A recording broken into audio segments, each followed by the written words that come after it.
Welcome back to Delta Green,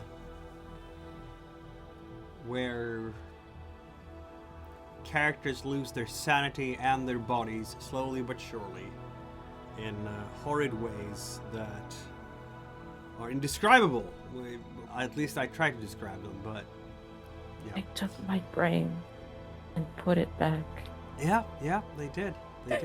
I mean, at least they put it back, right? Like, what if your brain ended up in a jar somewhere and wasn't put back? So all in all, a good outcome, right? Sure. As you hear, this show is a rated R for cosmic horror of the sanity-rending kind, and no sanity point will be left untouched, as the brave investigators of Z-Cell are flung into another investigation. Who are the brave investigators of Z-Cell? Please introduce yourselves. I'm Briar, and I'm playing Dr. Alice Blair. And I'm playing Jareth Tristan. I'm Cal, and I'll be playing Jacqueline Morgan. I'm Harper, and I'll be playing Special Agent Talbot. Indeed. Now, before we jump into last week's session, we do have to double back a little bit to update Tristan, because we left him in a poor situation, didn't we? After he got out of a certain McAllister building in New York and wasn't feeling too good. Let's see if they have fixed the skill improvement button, or if we have to do this manually. Corvus, please try to click it and let's see what happens. Skill improvement button? Where's that? That is on your skills tab and bottom right. That one.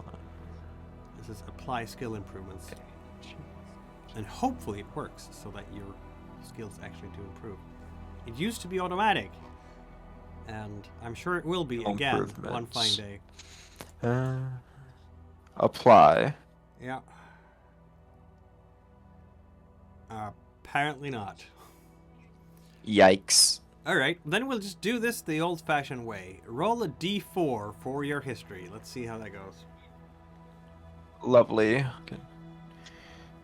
Close this. D4. Yeah. Woohoo! Your history went up to 11. Lovely. Psychotherapy. Another d4. I'm sensing a pattern. Alertness. See how today's gonna go. Yeah, exactly.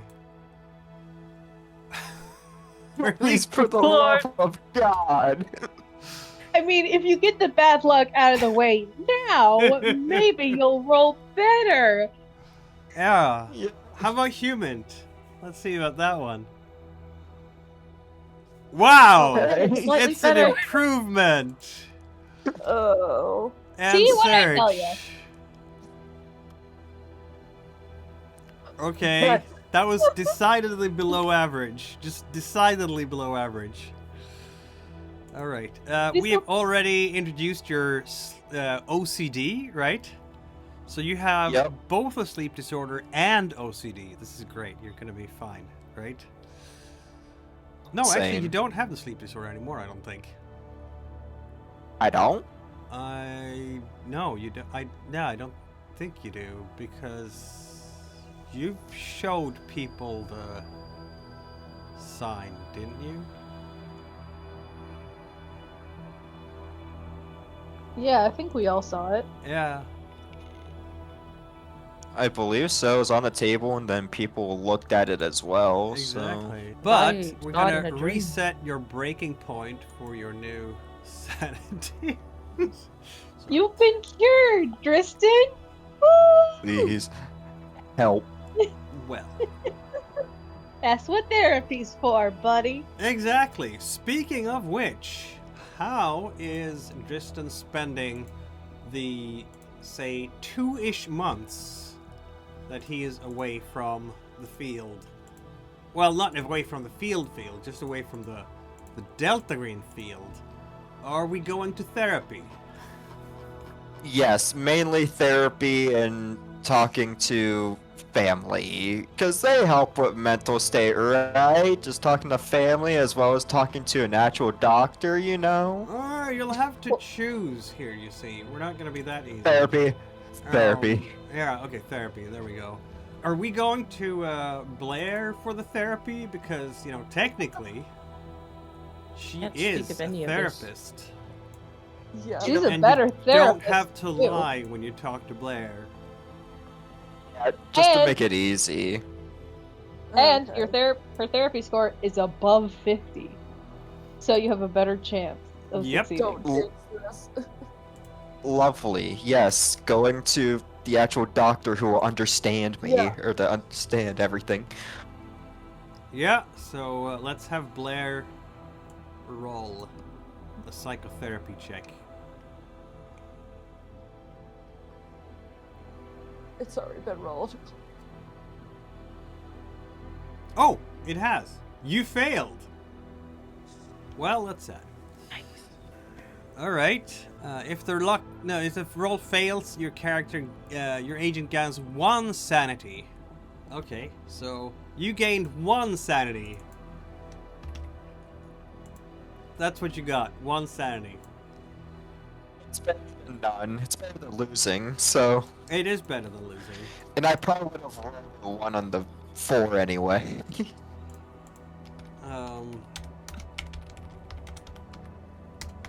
I will also have a little check here. So, let's see. Delta Green bonds. You're forming one.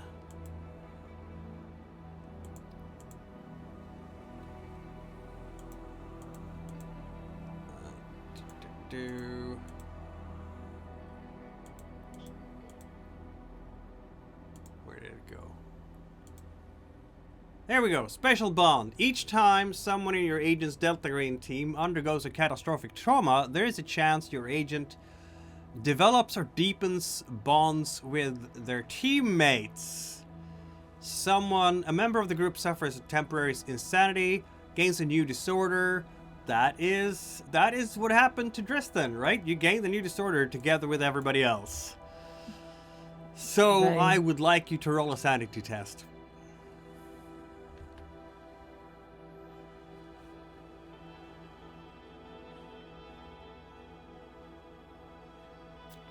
So close. Ooh. So very, very close. But unfortunately, didn't work today. Alright. If it fails, your agent gains a new bond with each Delta Green teammate present for that disaster. In other words, Jareth Tristan will gain bonds with the entire rest of the team. Hooray. Yeah. That's not too bad. Delta Green. We're And buddies this now. bond is... The value is half of your character's charisma. And your charisma is, of course, abysmal. Yep. Oh. At a 7. I don't know what we're gonna say about Tristan, but Tristan is not a charming person. Very few people go like, yay, this guy is the best. I want to hang out with Tristan forever. Because Tristan is just, who cannot? Like, To everybody be in the is- back and scare people. I'm not meant to make friends. I'm there to scare. Clearly. It's a face only a mother could love. Yep. Plain cruelty, I Perfect. hear. Yes. So... I've got a lot of it. You My health is also up. immediately lose 1d4 points from one other non-Delta Green bond of your choice. Oh, lovely. Let me just look at my bonds real quick. Uh-huh. I told- Uh-huh. I bet I this is the told one you you the- roll a 4 on. Corbin. I haven't talked to Mom in a bit. Let's get her down by 1. No, a d4. 1d4. Oh, 1d4. Oh, Yeah. Forgot to You gotta roll. roll Give me one moment. Apologies. Now comes the 4. Please give me the one. Please give me the one. Oh, look at that. Oh. And because you went through therapy instead of actually hanging out with your family, you will lose another point in a non-Delta Green bond. So, Margaret or Aiden. Let's do Margaret. Alright. You just do not talk to her lately. Like, you didn't come home for Columbus Day. Like, what's the deal? See, Thank you, Corvus, what did I understand. tell you? Mommy issues are inevitable in Z-Cell, okay? I don't talk to my parents. Exactly! Oh my god. It's all... I don't have bonds with my parents. I don't think any character who's ever been a part of A-Cell actually had a relationship with their mother that lasted. I'm sure they A-Cell? were... Well, I mean, you'd have think to about ask it. Alphonse, wouldn't you? Oh no, sorry, I meant Z-Cell. Z-Cell. Everybody who's ever been in this cell has taken bond damage to their mother. Yeah, Or yeah, then doesn't yeah. talk bond. at all. Mom issues are I don't have Z-Cell's issues. middle name. It's more of irrelevancy. Tristan, so the time jump here is going to be from mid-August to late October. It's going to be like a week before Halloween, basically, when we get back into the action here, which is strangely appropriate, given when we're running this session. Right? It's spoopy season. That's when you're supposed to It play is. Delta Green. But what might Tristan be doing during this time? He's not active as a Delta Green agent at the moment. He has his special phone, and the cell can always get to him, but he took some damage during the op last time, and he's gonna be in the hospital for like a month first. I was gonna say, he's probably just recovering, licking his wounds, trying to get back to top shape, and then just relaxing, maybe talking to people, I don't know. Mainly just licking his wounds and making sure that he doesn't die. Yeah, that make well. He will survive. It's going to be a stint in the hospital. He's going to be very used to the hospital robe and walking around with, I don't know, an IV or a catheter or something. And he has his own room because being an FBI agent comes with some benefits. So he can watch things on TV. But after about a month, so when we're in mid-September, he's discharged and he's feeling better and probably, getting back to at least active duty in some form and doing very routine things, very 9-to-5 stuff so far. There might be, I don't think that they're going to throw you into the deep end right away. But of course, A-Cell is not so considerate. So here you find yourself on this fine Friday morning in the small town of Glen Ridge on Long Island. So you're not very far from Manhattan, all things considered. Apparently there's a serial killer here. And 3 victims over 5 weeks. They've been discovered in 3 different places. The victims were Dr. Carl Moretti, Miss Vanessa Hatvan, and Miss Lauren Harrogate. Carl Moretti, 45, dentist. Vanessa Hatvan, 41, school librarian. Lauren Harrogate, 17 years old, student and cheerleader. And severe blunt trauma patterns consisted with fall from significant height, mutilation patterns, forcible spine removal in all 3, decapitation in victims 2 and 3, heads not recovered. Decapitation in victim 1, 2, but the head was recovered. And repeated collection of pulpy gray organic residue under the fingernails, not identified. This has been going on since September 15th, when the first victim was reported missing and later the same day found. So, this is what we got. Dristan. Serial killer. Spine snatcher. Yes, it's why the Straight press out is of calling... Warhammer. This is Starting why in a follower of porn. this is why the press is calling this murderer the Glen Ridge Chiropractor. This is some AVP Predator stuff. So all you have to do, I guess, is to find the alien or the predator, or both. Maybe they're linked into one single form. Who knows? Maybe the spine just decided it was done and crawled off like a centipede. I mean, this is Delta Green. Nothing is Wow. impossible. It's me of like bones just removing themselves from bodies, and that does not make me feel good at all.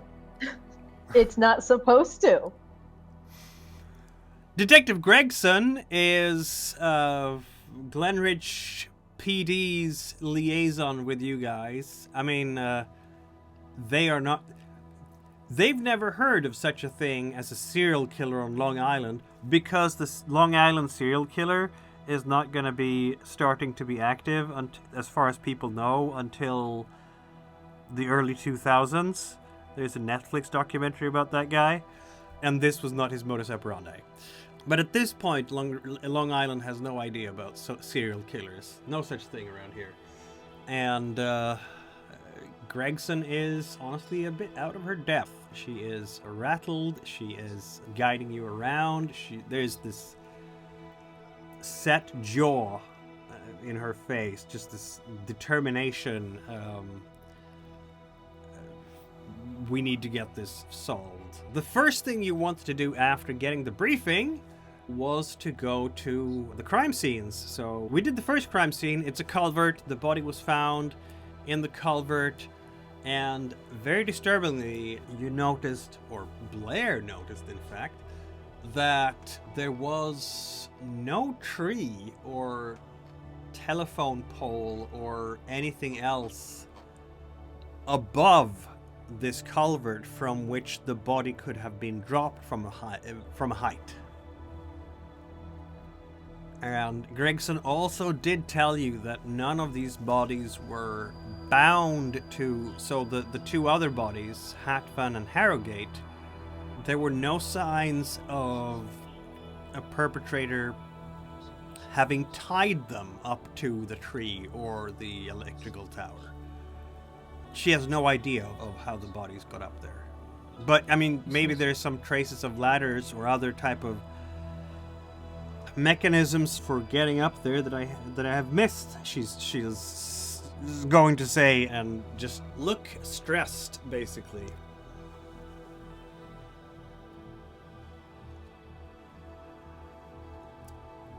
So that's what we got at the moment.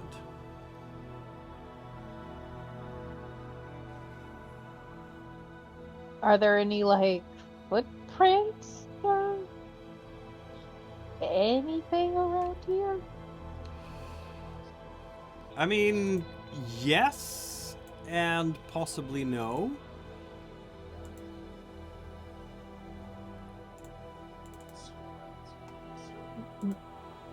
And what do I mean by that, you ask? Yeah?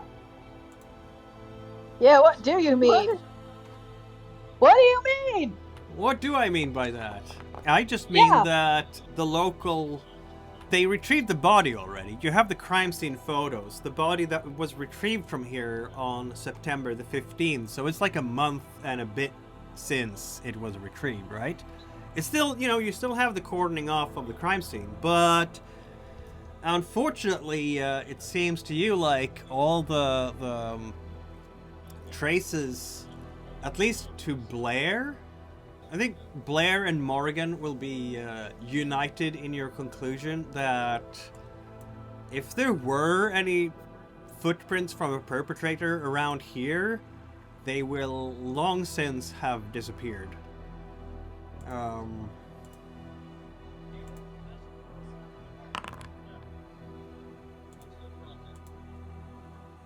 Yeah, that's about it.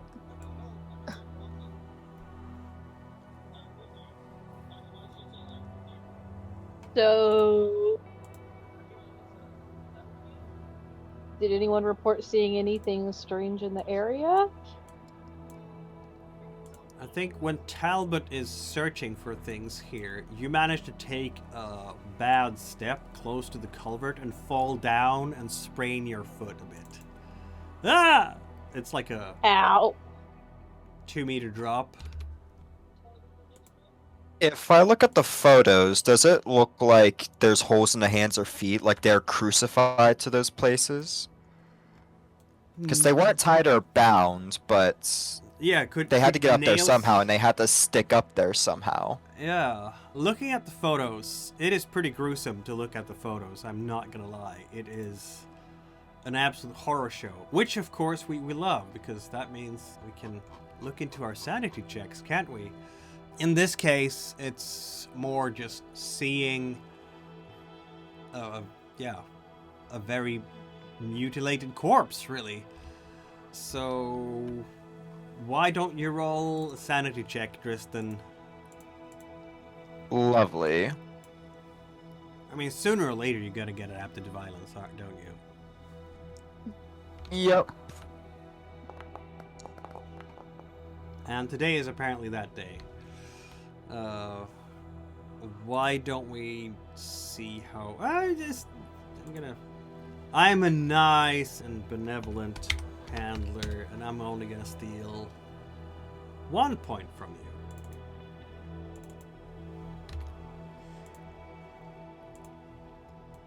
Yeah, the bodies here are probably in the worst state that you've ever seen, Tristan. You had a background on the front lines, didn't you? One vet.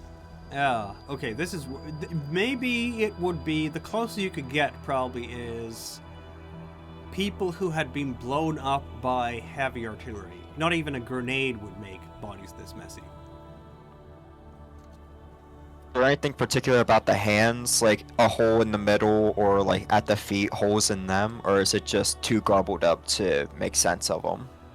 The hands and feet that you can see, and obviously you can all go over to the medical examiner's office and check out the bodies more carefully, but from what you can see on the photos, you can't see any such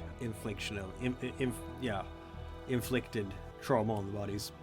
What you can see is a bunch of bodies that are little more than bags of meat and severely traumatized skeleton and muscle tissue.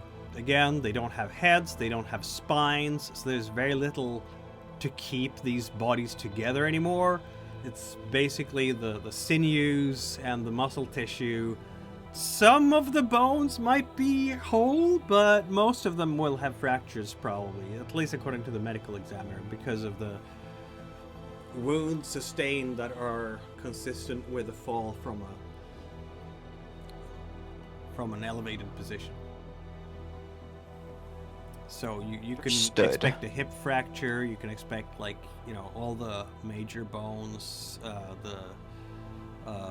like the femurs and arms and legs and so on. I'm sure there's gonna be a finger bone in there that is intact, but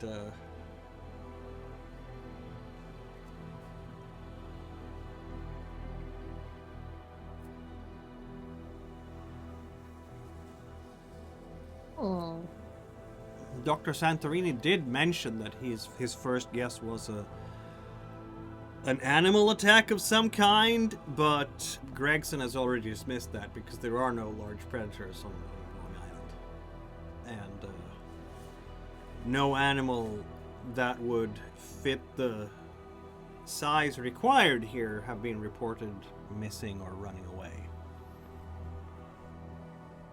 I mean, was it a clean break or was it a more jagged break?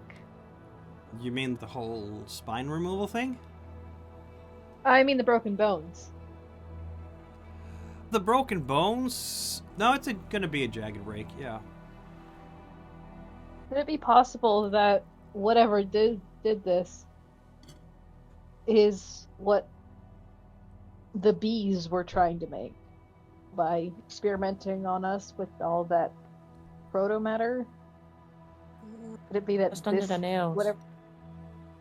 Yeah, could it be that whatever did this? I'm going to assume that type of question is posed to the rest of the team when Gregson is not close by. Yes, group Yeah. group huddle. Group huddle. Yeah, excuse us for a moment, detective. Group huddling away. And the detective will, yeah, sure, I'll leave you to it. And she's going to talk to some. She has a boss too. She has uniforms to coordinate with, and so on. So there's always something for her to. She has a flip phone with, the extendable antenna. It's very modern. Yeah. This is Long Island, after all. You can actually have reception out here. It's amazing. The technology of today, you have to respect it. It's really wondrous. All right, group hug away. Group huddle away. Yep.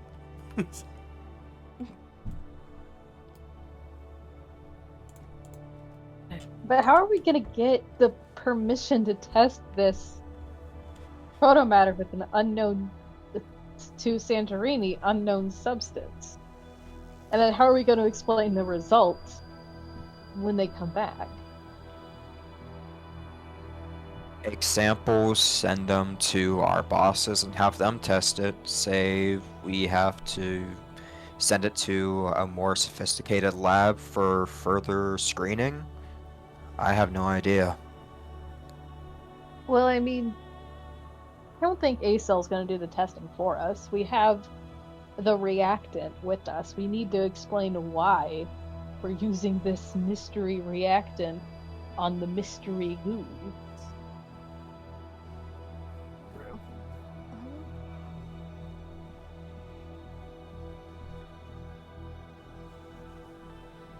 Because, like, we can't say, oh, there's a serial killer out there that covers himself in the goo and then goes killing, because that's not going to make a lot of sense.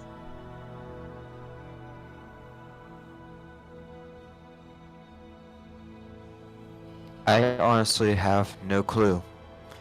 I'm here for the muscle. That's it. Do you think we could pull the, like, don't ask questions bit?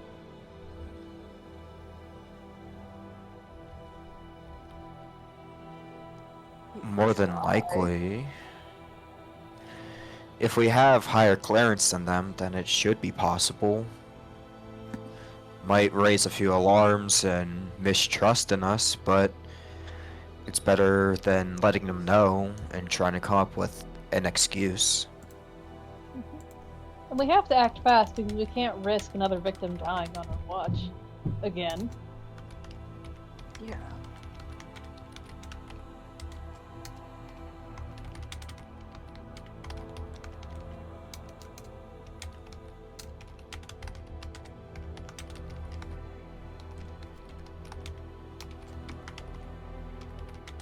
So are we I heading will- back? I will follow y'all's lead. So are we headed back to the coroner's office? I guess so. I don't think there's really much else to get from here. Yeah.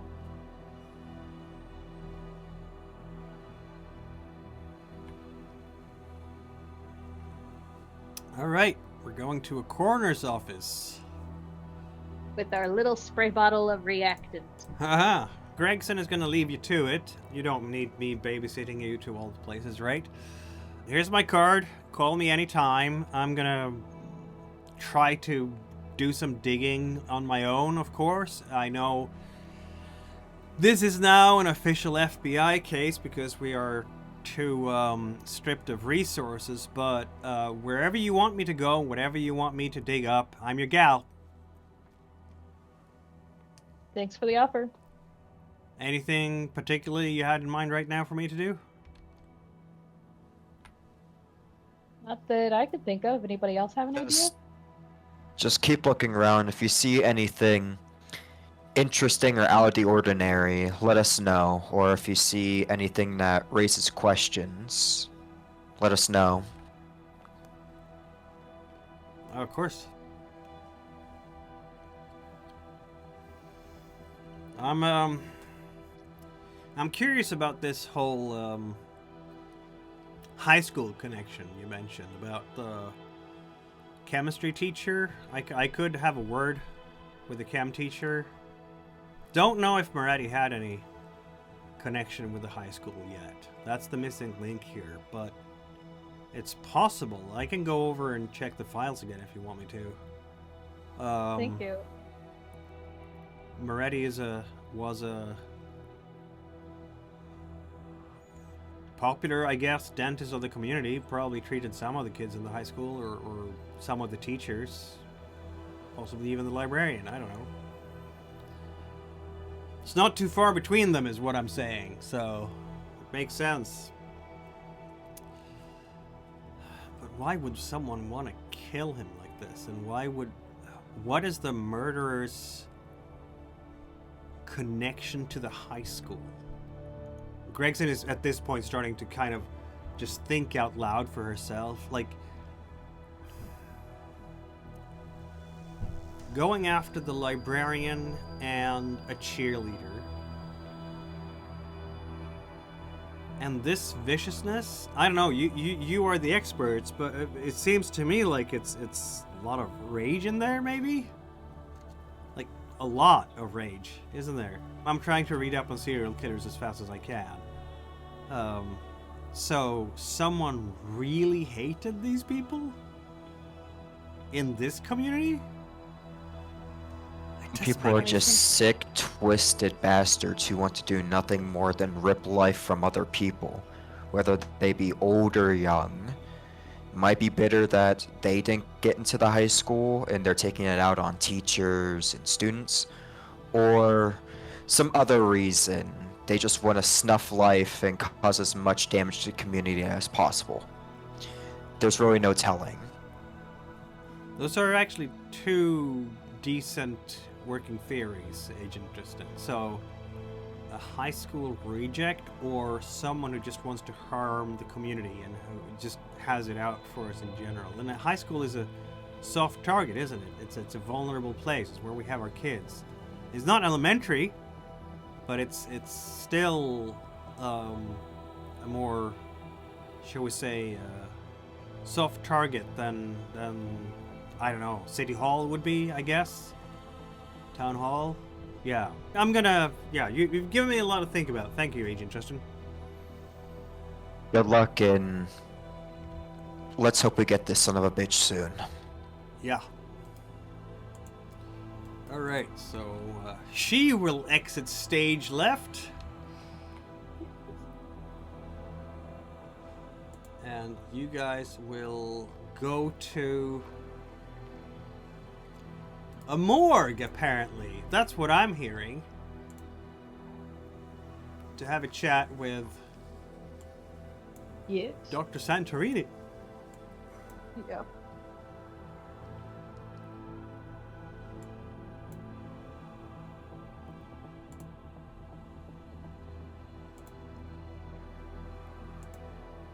Oh, they've done some updates here to one of the modules, evidently. Lovely. I'll need to learn all about it in the future. Dr. Santorini's office. Here we are.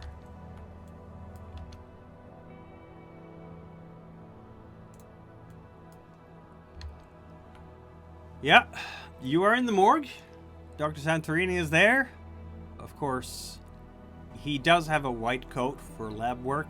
He did not have his white coat on when he came to do the briefing earlier this morning. But as you're coming, he'll be very happy to see you. Ah, agents! Thank you so much for coming. I was hoping you'd drop by. Any of you happen to be an expert in chemistry, biochemistry, anything like that?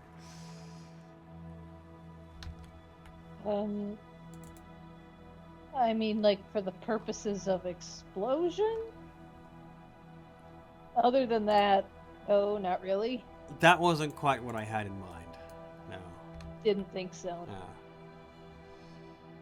No, I was thinking more in terms of biological samples under a microscope. Speaking of which, Blair, I would say that you could use your biology skill. Oh, it counts here? Why not? This isn't like a chemical sample as such. Like the actual samples. I mean, of course it is a chemical sample because literally everything is chemicals. But what you're not doing is reading, like, I mean, there are chemistry reports, and that includes all the various compounds, the polymers, the, you know, we talked about the contents, the building blocks last time. But, I mean, there are different ways to scrutinize a single sample, right? Chemistry is one, biology is another. So let's see if you can draw upon your expertise and see something that Dr. Santorini might have missed. Alright. Nope. Not today. Well, that's sad. Well, at least it'll be improved after. It will be. Indeed.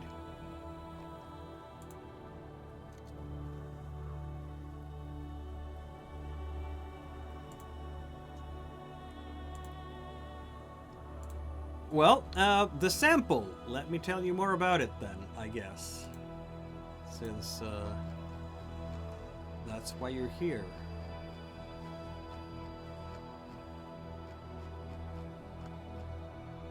Yes, and we thought now might be a good time to bring up. We've had multiple run-ins with a certain difficult to identify substance, so we had our own reactant formulated for it. If you wouldn't mind, we'd like to. Well, that check it against seems that. awfully appropriate for this. Go ahead, do what you need to do. Okay. Does it turn purple? No. Okay. Well, it's not that. That's good. It can be quite damaging, as we've discovered.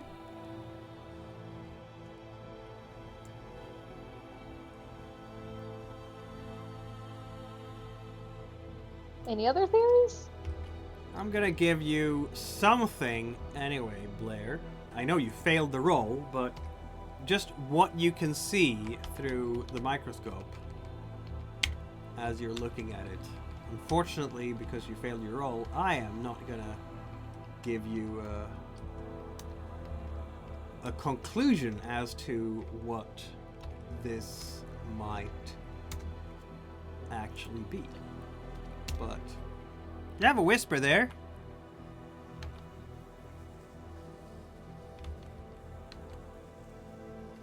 Oh.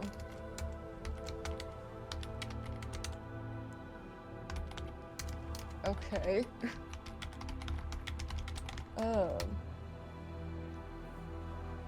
I'm just gonna share this with everyone. The material is not alive. It is composed of chains of organic molecules layered and interwoven.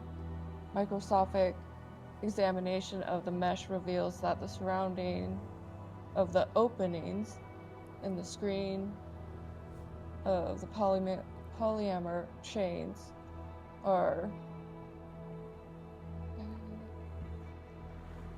I have no idea how to pronounce that word. The polymer chains are accretions. Oh, accretions, okay. Accretions of small bits of debris.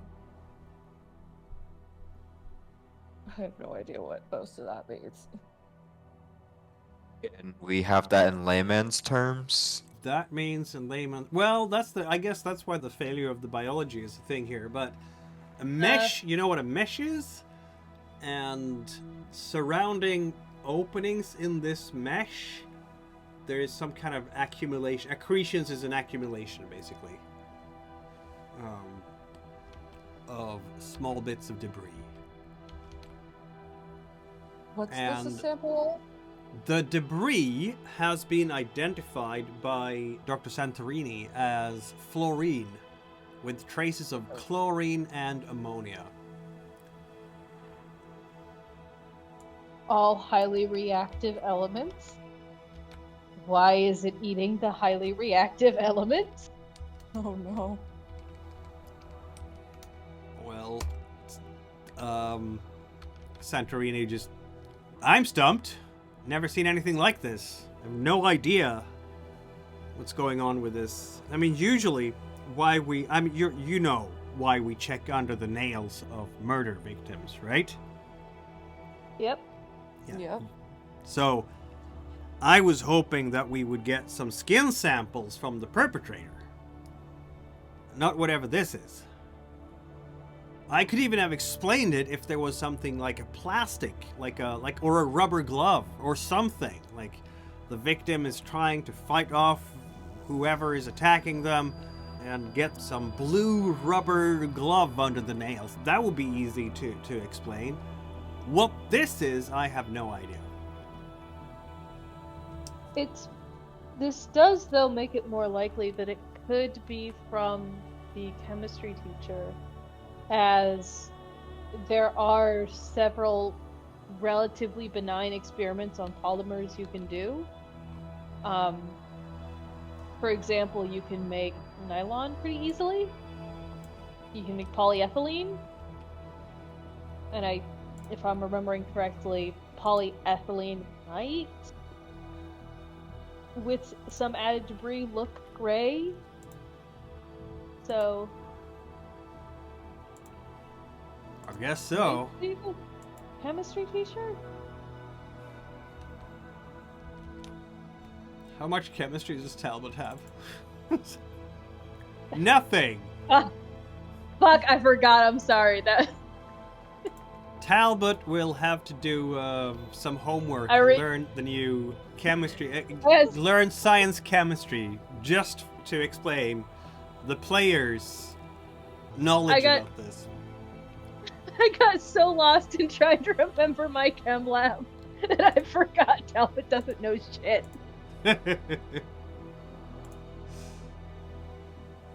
That's it, I'm playing a chemistry major next time. Yep. Clearly.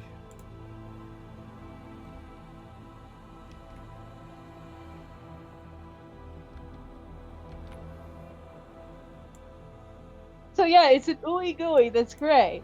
But it's not a real ooey gooey, it's a dead ooey gooey. That sounds like a more Talbot level thing to say. It's a dead ooey gooey. There you go. Yes. Yeah. Yeah, I don't know if, I think maybe Santorini is the one to give the chemistry, I don't know chemistry myself. I'm going to do this for a moment, because I'm going to have a look here. Chemistry. You know what? Unfortunately, he doesn't know much chemistry either. Oh my god. You know who makes weird Oh no, goos? I was wrong. He does know some chemistry. Very good. Yeah, I knew Okay, the answer. good. I just hadn't found it yet.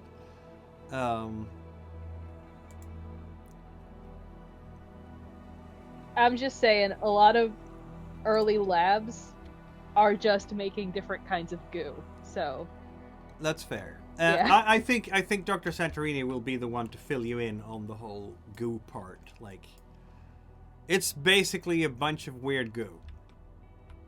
yes. And all the I don't understand why all these reactive agents are here. Because you are better at describing the chemistry on this than the game master is. So, yeah. Yes.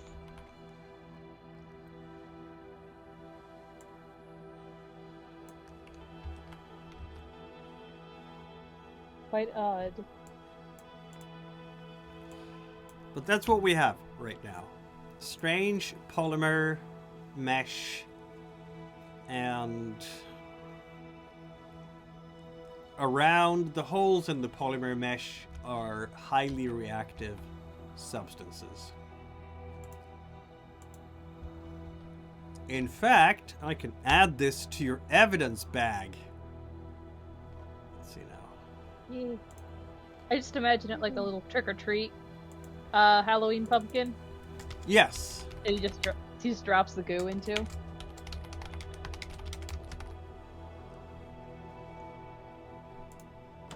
Clearly. Yes. Because that's the professional way to do things. Exactly. That's what I'm saying. Okay, why doesn't it want? Okay, doesn't matter. I'm gonna add a page here to that. I want him to go. Annoying. Okay. Strange polymer. Because I have a feeling you'll want to have a look at what it looks like, right? Yes. Yes. Show me the polymer. Show you the polymer.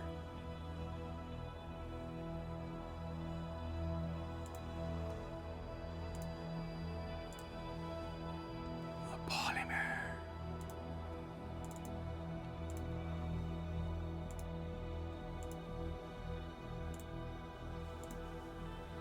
And observer, and there we have it. Behold the polymer. Oh, that's weird. That's a whole new kind of what the fuck.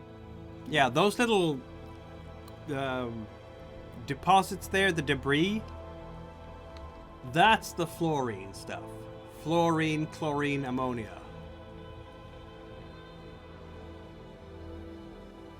And the mesh those little dust things are sitting on, that's the gray polymer.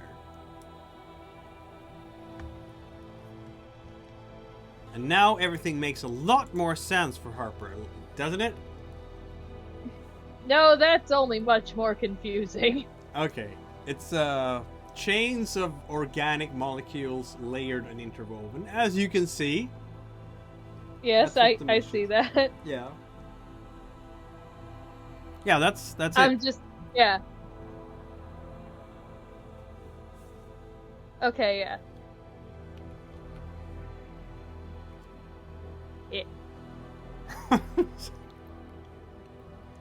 I mean, I get it, but I don't think Talbot gets it. And apparently neither does Blair. And Nope. since Tristan and Morrigan are not the science nerds, they don't get it either. Yeah, we punched her. Yeah, you punched up. We're there to look intimidating. That's it. Yep. So, where do we go from here? Says Dr. Santorini. What's next?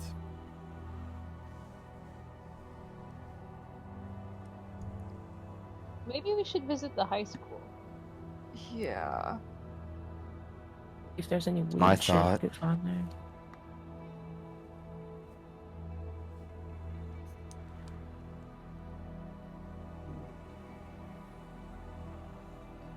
What do you think the odds are that the high school recently got an occult textbook? You're saying this in front of Dr. Santorini or when you're out in the hallway? When we're out in the hallway. Okay. We have left Dr. Santorini behind. Yes. He's like, well, when you're leaving, he's just going to interject that if you find out any other things about this, I would love to know more about what is going on here. Like, honestly, this is the weirdest case I've ever seen. The oddest case. So I wanna know what this is, dang it. That's why we're here, isn't it? To learn about nature. So Yes. Yeah. If you get any more samples of this stuff, I'd love to. I don't know. What were the samples contaminated? He says. I'm not. I think they must have been, because otherwise I would have been able to identify this polymer by now. I'm I mean, sorry. We're not used to serial killers out here, and maybe the uniformed cops made some mistakes when they were touching the bodies, transferring. I don't know what.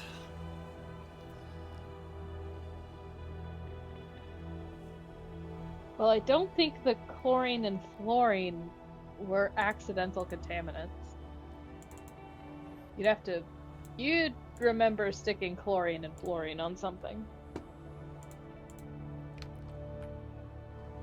Yeah, I mean, he's gonna absolutely agree with that. Like, maybe, I don't know. Yeah, I've been racking my head about this for a while now. I do appreciate a second opinion. I'm sorry, it can't be a better opinion. Well, you only gonna start on this, right? I'm sure we'll be able to put our smart heads together and get this solved soon, right? Of course. Curse. Yeah.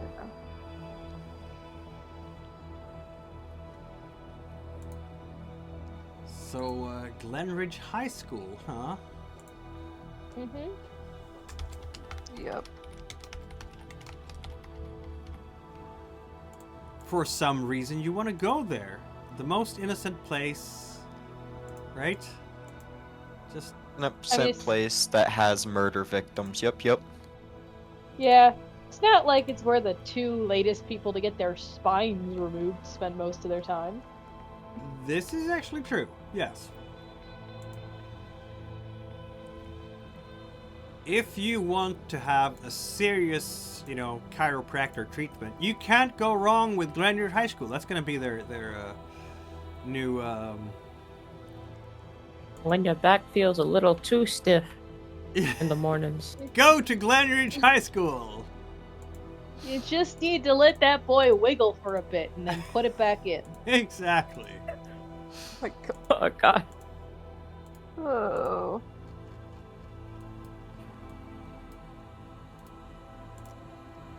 Well, Glen Ridge High School is. You are not going to be surprised. Almost desperately average. Because it's a high school on Long Island. What are we expecting here?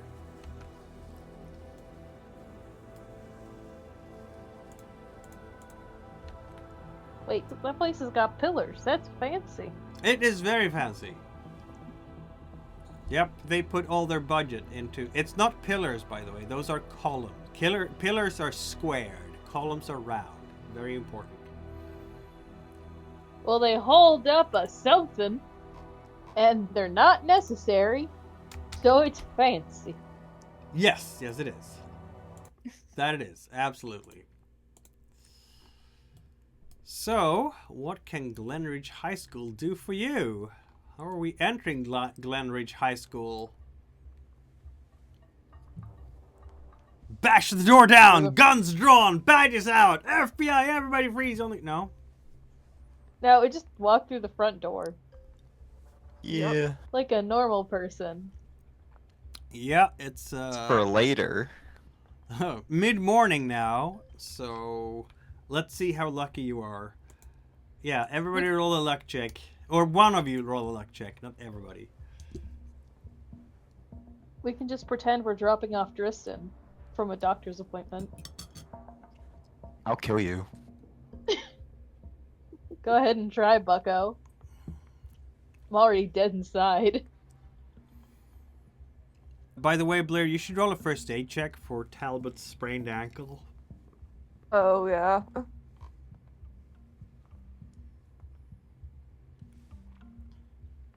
Thank you. That works. Yep. Look, Roll a d3. Let's see how many hit points you get back. Wants to roll the luck. It is on top of your character sheet, the black border, and there are 3 dots there, and one of them is a roll luck. Yeah, I was asking who wanted to roll it in Oh, case someone who else wants wanted to. Apparently, Morrigan rolled luck. You Oh. are out of luck. The moment you enter through the doors, the bell rings, and all the classrooms empty with students running from one period to another. But I think they have like a 15-minute break right now because it's mid-morning break. So as you're coming in and going towards the head office, lots of students are going to see you in your suits and everything. And I don't think it's going to take HumInt specialists to realize that in about 5 seconds, this school is going to be awash in rumors about the cops or whatever. Yeah. I'm sure they're going to make it into CIA operatives working to stop Russian spies in Glen Ridge because of the chiropractor. They're here to catch the chiropractor. And there's going to be a bazillion conspiracy theories around this. It's better than the usual conspiracy theories. At least they'll be on guard. That's not that hard. It's not gonna hurt as much.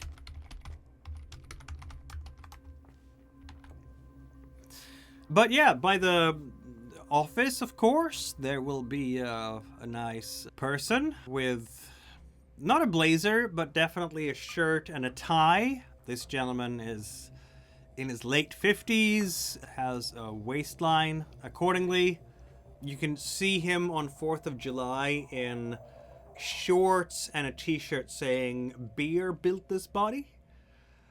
But he doesn't have that now because it's in fact not the 4th of July. There is lots of Halloween decorations now for the season because it's just 1 week out. Though there may be 1 or 2 people in this high school who think it's a little bit macabre to do a bunch of monster stuff when the Glen Ridge Chiropractor is out and about. But the person behind the desk is happy to see you, and, well, I don't know if happy is the right word, really. He has a balding pate and a very impressive mustache, handlebar style, and he, well, he's standoffish at first as you're coming in. There's a bit of a frown there, and goes up with trying to put on a polite smile. Hello there, what can I do for you? We were hoping to have a look around your library. We're currently investigating the tragic death of your librarian. Yes, of course, of course. Are you flashing badges here? Why not? Why not? Yeah. Exactly. It would be kind of weird to just walk up to a high school and go, "Hey, can we just poke around a crime scene?" Yeah, it would be. That's why I'm asking. Yeah. As you're doing this, maybe the words of Agent Marcus echoes in your mind about the counter-conspiracy that is out to get you. This man now knows your true names if anything bad were to happen. And if he bothers to remember your true names from the FBI badge. Anyway, you're going to be led to the library, which is going to have some kids in it, you know, the nerds, because of course, some of them will be checking out books, some of them will be returning books between periods, they're talking to each other, you'll hear whispers about, no, you know what? No, it was, I swear, it had to have been a helicopter, you know, like one of those, maybe it was like medical experiments somewhere, and they were just trying to cover it up and shove it out the door in the middle of the night and didn't see it was Glen Ridge.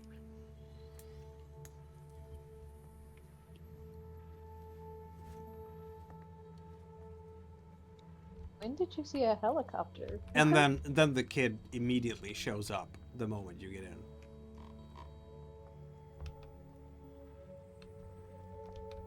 Pardon me, what was this about a helicopter? You're not in trouble. We're just curious.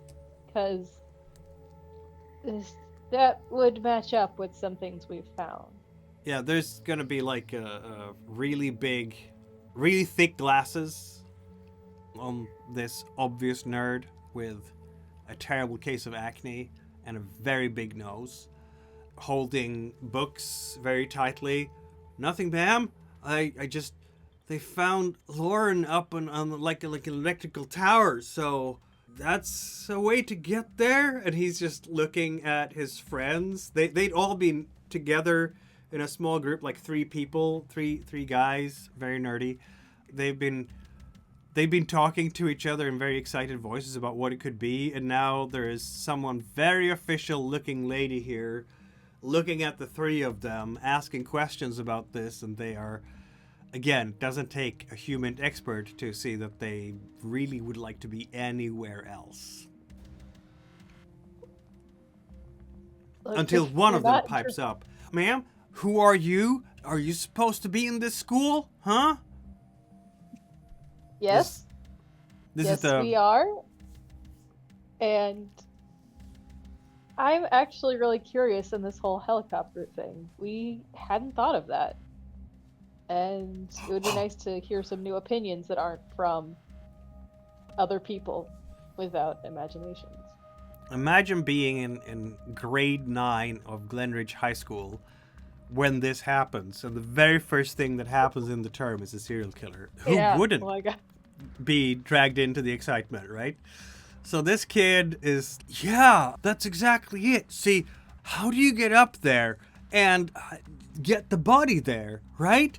Because I've been there. We checked out the places, and it's really high up, right? I don't think a ladder, how would you carry your body on a ladder up there? Like, maybe to the tree outside the high school, I guess, but to the electrical tower? No way, man. So I'm telling my friends here that it had to be a helicopter.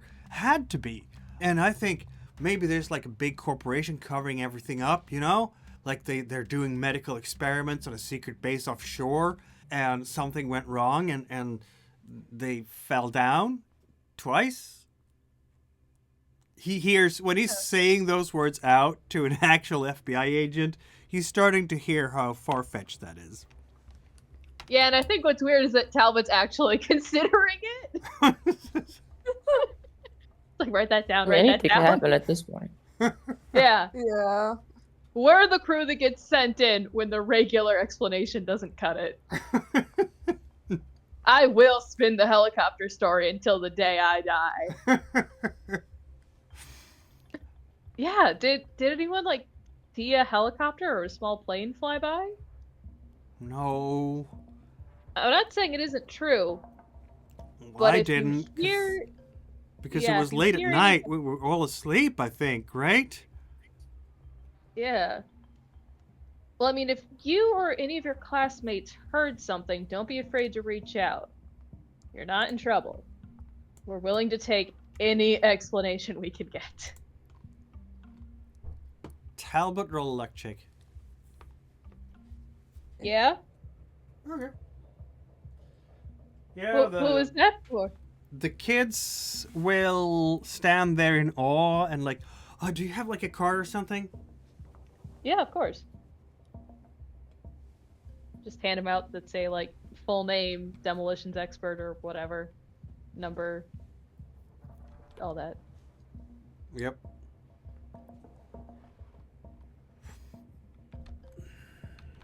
I mean, Well, hey, at least this yeah. time I'm not handing out fireworks and drinks, so. You are not handing out, which has been known to happen. Yes. Very responsible government agent handing out fireworks and drinks to high schoolers. Maybe Club Apocalypse should hire me. I mean, I'm apparently very good at recruiting people. Clearly so. Yeah. That's my new retirement plan. Recruiter of vague cult. Don't ask questions. Fallback solution. Yeah. All right. So what are we doing in the library here? You are going to go for a proper search for occult texts. I mean, the assist. So There's going to be some volunteer from basically the principal's office. You know, there are secretaries, various clerks, and various people who are doing paperwork for the school.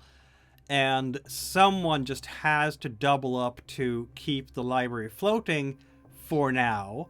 That someone is going to be in their early 60s, has a gray hair bun that has been organized carefully with hairpins.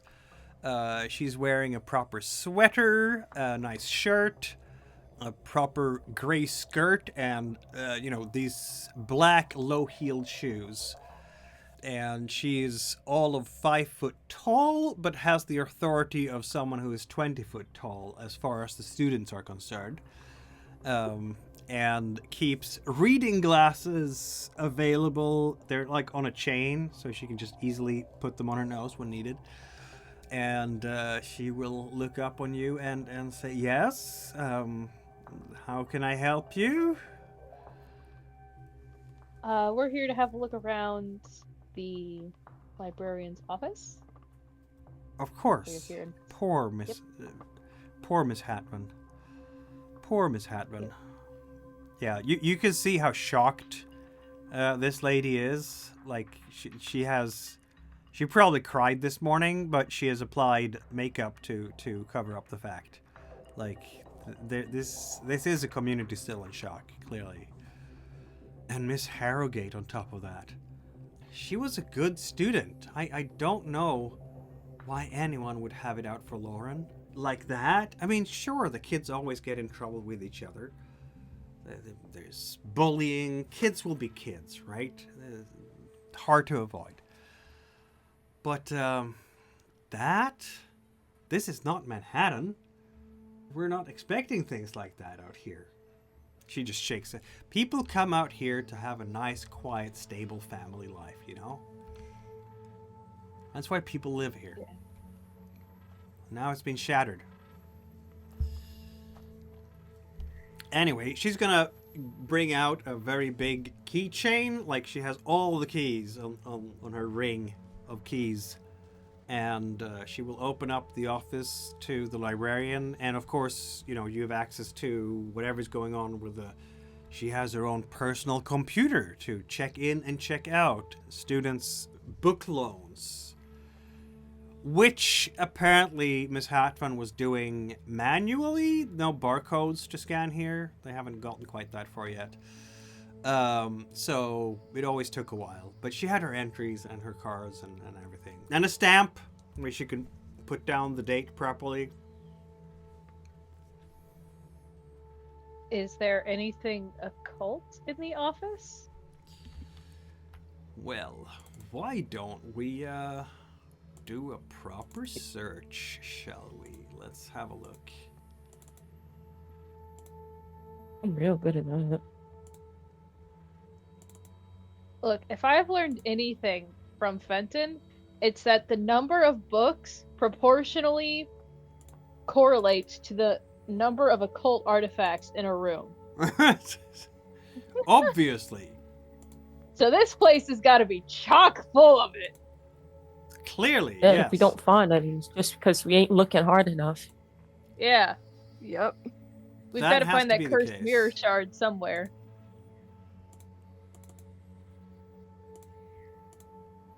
Never mind my rolling. It doesn't indicate anything. The fact that there's more than 4 is deeply concerning, and only really Nah, proves my point.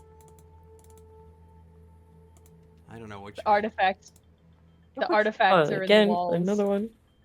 They're in the walls. I'm just rolling. They're in the. They're in the floorboard. walls! They're in the walls! They're in the walls. Daka, daka, That daka. cursed mirror shard is here. I know it. We gotta find it, guys. This library ain't Fenton. Exactly. That has to be the... It ain't Yes. Fenton. That is the only explanation for all of these roles. Yes. Yes, it must be. Clearly. What I can say is you have conducted a very thorough search of this library. Dristan and Talbot are the ones who are going to find some books that are close to what you're looking for. Like, as occult as you can possibly imagine them. Because the more occult, the better, right? That's the whole point here. So, you're going to find something, because it's a school library. What did they have in there? The Necronomicon? Parts of the skeleton are going missing. Did we find a skeleton with a flat cap? What? Maybe you found all the spines in a cupboard. No, you did not. You did not find all the spines in the cupboard. Is that why there were so many rolls, Handler? Is well, that why? Just a little bit. Just one or two. Just as a treat? Yeah.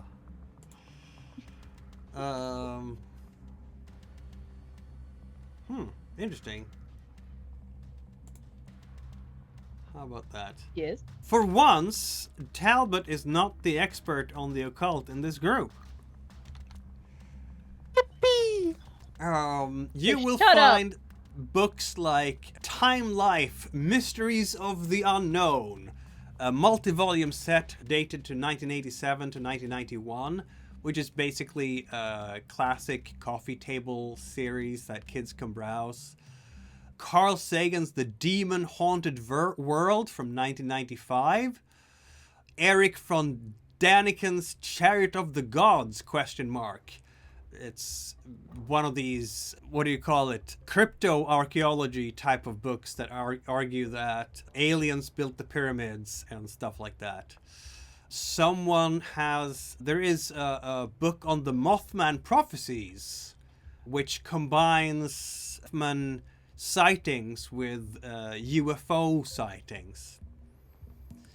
And what else do we have? Some stuff on UFOs, some stuff on the paranormal, Drawing Down the Moon about pagans. The Spiral Dance from 1989 is about spiritual and rites of pre-Christian cultures. There is The Only Astrology Book You'll Ever Need, published 1982. There is Witch's Bible. Yeah. There is a book on 78 Degrees of Wisdom, which is apparently about the tarot. And also some folklore, of course. Scary stories to tell in the dark. That kind of thing.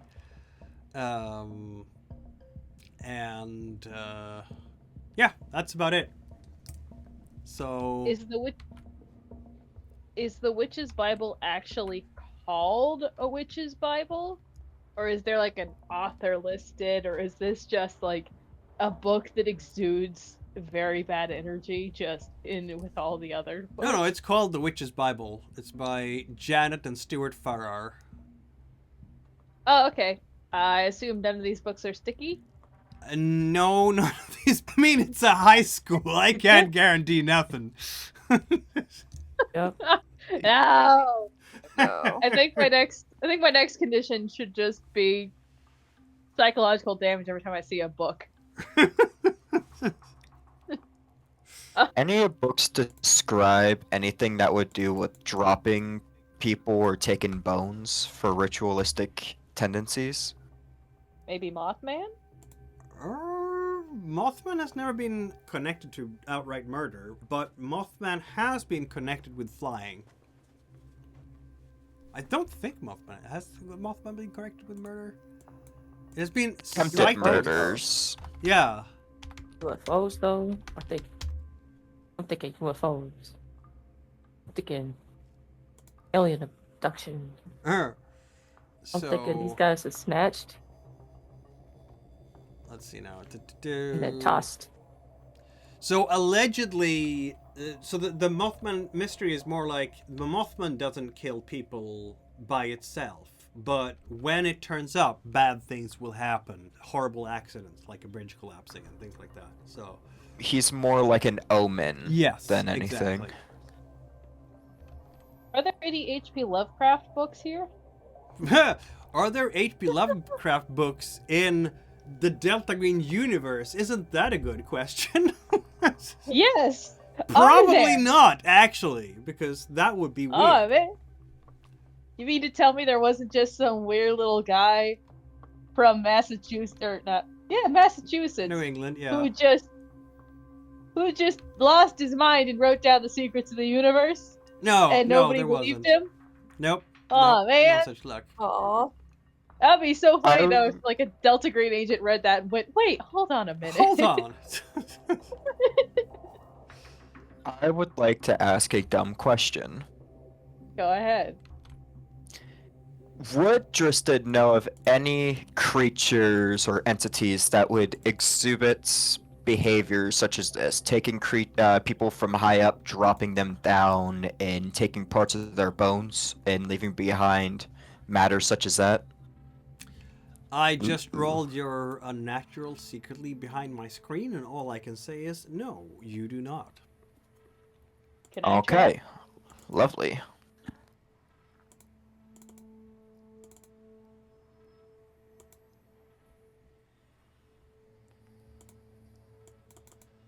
We have 3 agents here with unnatural of some kind of score. But unfortunately, none of these 3 agents will have like, oh, it's gotta be, I've heard of. Anything close? Any hunches or no? No. Ah, This is I completely saw something about outside your UFOs. field of experience, which I think for Blair, at least, because Blair was here from the get-go, from the very first operation, right? Down in the bayous.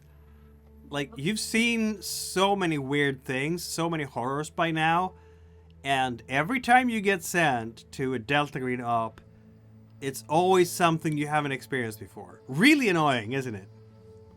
Very much so. Wouldn't it be nice to just go to an op and go, I know exactly what this is. Bring the flamethrower. We're solving this in 5 minutes. Let's go, team. That would be nice. That's the dream. That is the dream. I could be free. But apparently, the world is big. Yep, my players have started singing nervously. So the point here was to traumatize the characters, not the players. But I think I've traumatized Corvus enough, as evidenced by his profile pic. anyway, as you're going through these books here, I'm sure you're gonna hear some. It's a couple of girls running past the library and or walking really quickly because no running in the hallways. They're getting to their next class, and you'll hear like one of them say, well, you know, the angels take the bad ones. That's what my mom says, and the priest says too. And yeah, then they're away from hearing range again. Oh.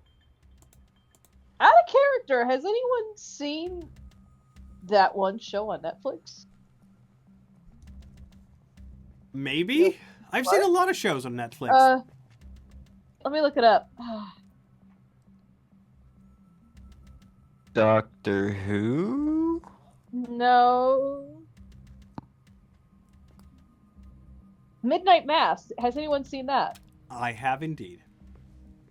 Oh, okay. So you know where I'm going with this. Yes. We should talk to the priest.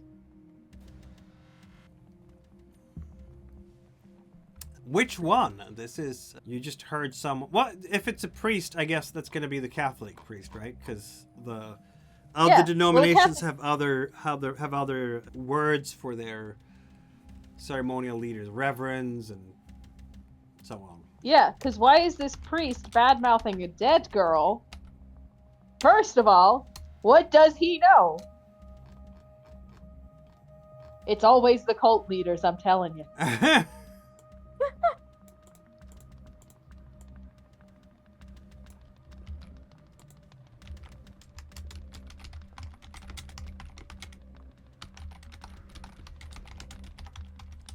So yeah, that's my hypothesis.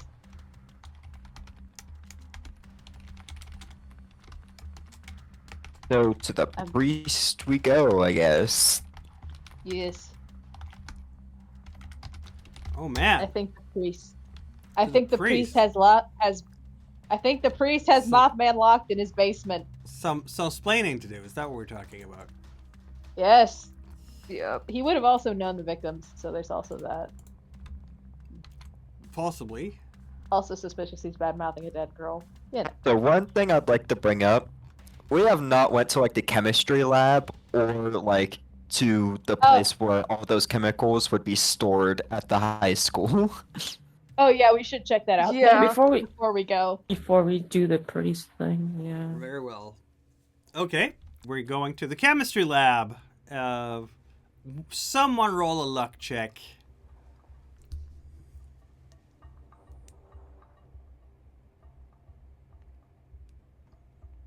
I probably I'll get this time.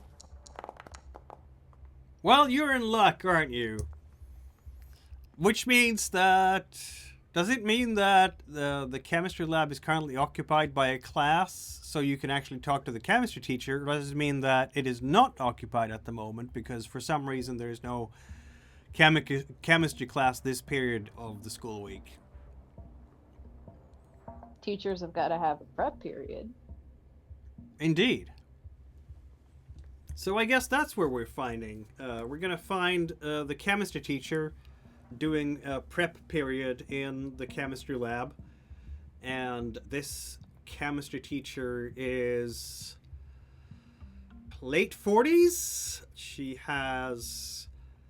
Her hair would probably be long, but she's keeping it in a very tight bun on the back and under a hairnet because chemistry. She has a white coat on. She has a bunch of lab equipment out on her desk. And she has the rubber gloves on and the burner and various substances. And she will turn things off and go over and open the door for you when you knock on the door and flash her badge. And yes, please come in. What can I do for you? Is this about that? Sadly, yes. We were hoping to ask you about who would have access to your inventory of chemicals. Oh. Who has access to my inventory of chemicals? Let's see. Myself, of course.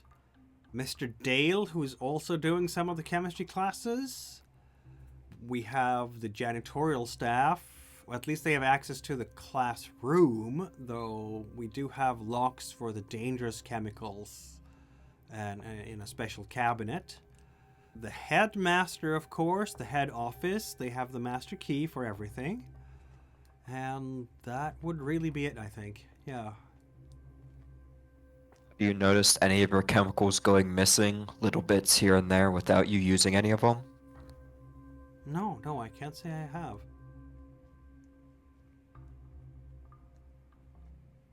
She looks a bit baffled. You mean to say that chemicals were involved in this and somehow? Yes, we found a polymer which contained traces of pure chlorine and fluorine. Well, We that know is those curious. Those chemicals are hard to get your hands on and require special storage to not kill people. So we figured that whoever committed these or the victims themselves were in contact with these chemicals shortly before their deaths. Right. Yeah, sorry I can't be of more help. Let's go and have a look, shall we? She looks very nervous and very surprised by this whole thing, but she will lead you to the chemistry cabinet where all the substances are, including more reactive things. And she's looking through her inventory and she's looking through her inventory logs, because obviously she needs to keep track of how much of each substance is being used, so that when it comes to order new supplies, she can paperwork needs to be done. It's a school. Yeah. So she needs to show that she's used so and so much for the different labs that she's using, and so on and so forth. She takes up some of the jars, and I can't see that anything here would be missing. It all looks like it should, as I'm expecting it to, for given the labs we've been doing. I don't think whatever you found came from here. Know of any other chemists around the community, or of any other chemistry shipments? Of course, we have a pharmacy, but we also have, there are chemists around. You can certainly find compounds like that elsewhere here. I don't have to reach out. I mean, some of them are my suppliers, of course, because that's how we get new supplies. She's gonna give you a card to her supplier. Thank you.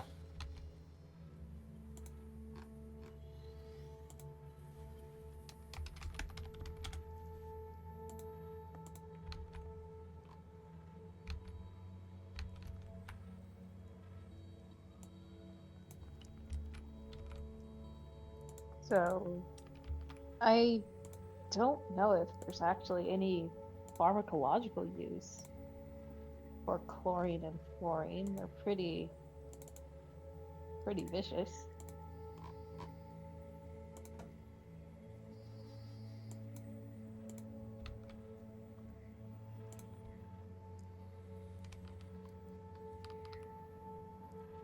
Do you have the names of these other chemists? Do you keep in contact with them at all? Of course. And writing them down and their most active location for us? I mean, yeah, it's going to be basically the warehouse. It's like an outlet of, it's a chemist that is like a, not exact, what do you call it? A distributor, right? They distribute to various businesses who need it, who need the chemicals for different things. Some for industrial purposes, some for, if you have like a cleaning crew, they will need chemicals for various things. Farmers need other chemicals. So it's a chemical distributor, basically. So it sells to retailers. Understood.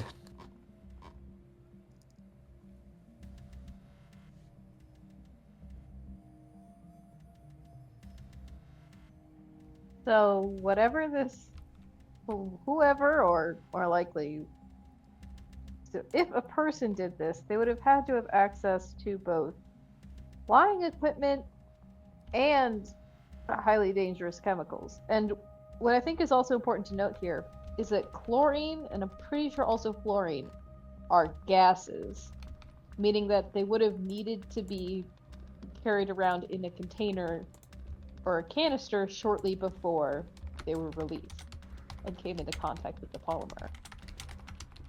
So whoever did this, they can't move discreetly.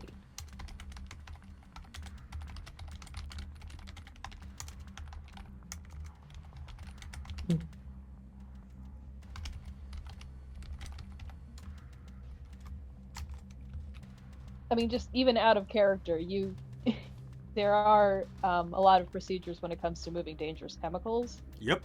Yeah, I remember labeling and all the whole 9 yards. Yeah, I remember have to have my a truck first day with of the special school. labels and everything. Yeah, even moving a canister of oxygen through the building, there was a 3-person detail with one person going up ahead to clear the hall. Yep. They don't play around with gas canisters. That includes so. also as mundane an object as your barbecue burner, like the gas tank for the barbecue, because it's obviously volatile. So you put that on a special truck with special markings, and you have to store it in particular ways at the retailers, if you're in a cage and everything. So Yeah, these are not things that you just, put on the shelf in a 7-Eleven or in a gas station. Yeah. So whoever we're looking for can't be very sneaky. So I'm thinking it's a bit more likely we're looking for something supernatural and not some really demented chemist.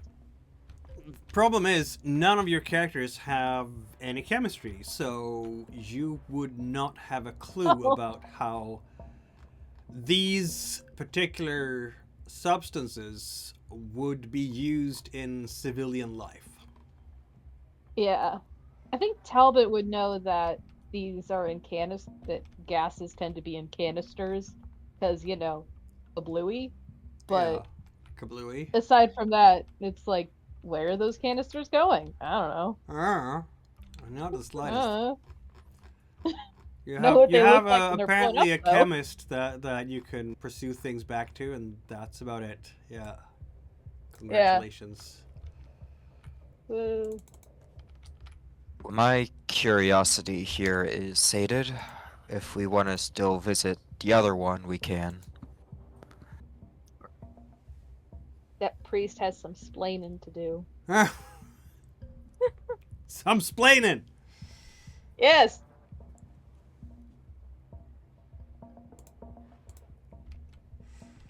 As we are stepping out here from the school, you'll be very happy to see a news van. That's your favorite thing to see, isn't it? When you are Oh.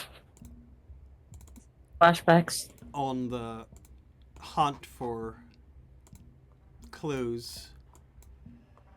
The lettering on the news van is News 12 Long Island. And, of course, there is a lady who, where did she go? She's loose. Oh She just disappeared. She's released. She is standing in front of the news van with the cameras pointing towards the school. She's not on school property, mind you. She's just off school property because I think the school superintendent would not be happy to see her intrude on the privacy of the students. But outside the walls of the school property, they can't do nothing. And you will hear her talking to the camera. This is Elena Morelli reporting for News 12 Long Island. We are still... The shadow of the Glen Ridge Chiropractor is still looming large over this community. I'm standing here next to Glen Ridge High School, where the latest victim was attending as a high school student. Of course, the community is still reeling from... Oh, wait, we see some people coming out here. Yeah. What are you gonna do?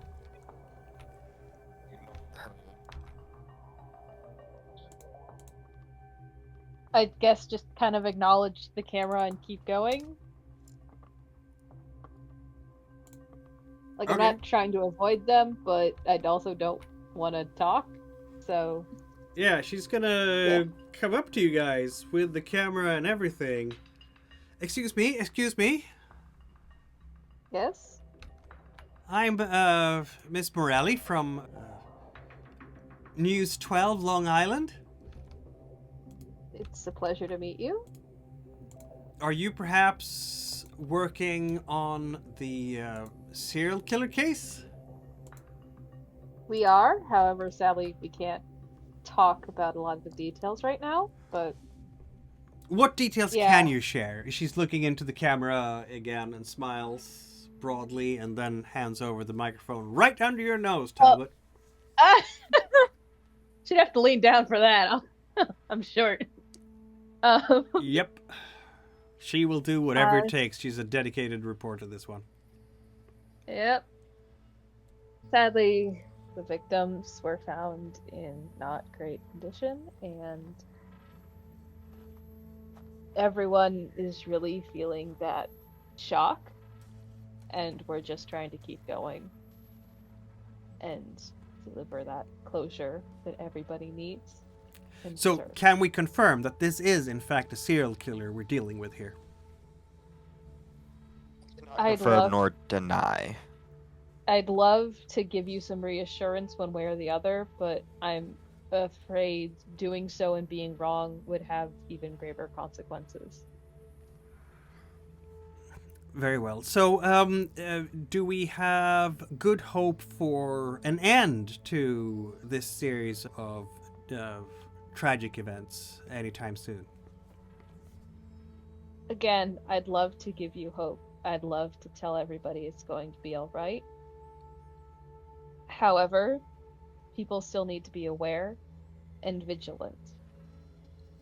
Aware These are and dangerous vigilant. times. Do we have any description of the potential suspect yet?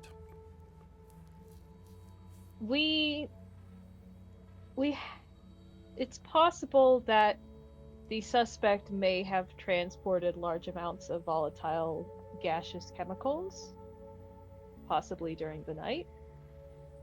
And if this sounds familiar, please contact the police office. So, the Glen Ridge Chiropractor is working with large amounts of dangerous chemicals. This is the latest breaking news from, and yeah, she will continue there. She got a tidbit from you. She thinks it's a tidbit. She thinks it's an amazing, break for her. Yeah. And I didn't embarrass myself. So yay. Everybody wins.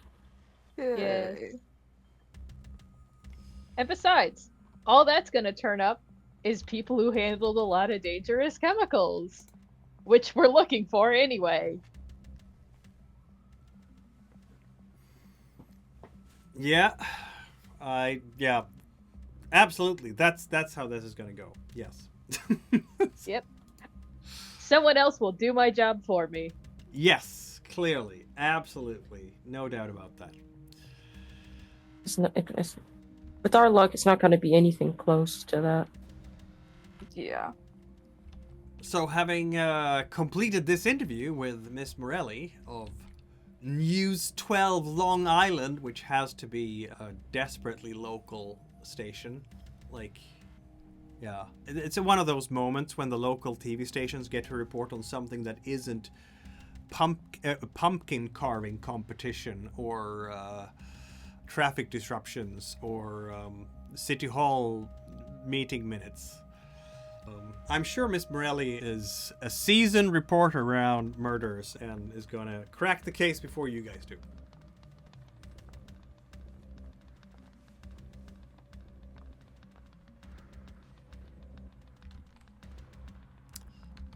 Anyway, where are we going now?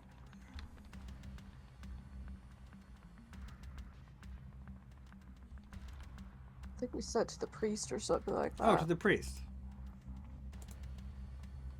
Priest. He has some splaining. Some splaining. Okay. Yeah, we're gonna go back into the town center is, what can I say? This is a small Long Island community. It is not gonna be huge. That's why people live out here. It's small, it's very local, very quiet. Nothing bad ever happens around here. Until now. Mm.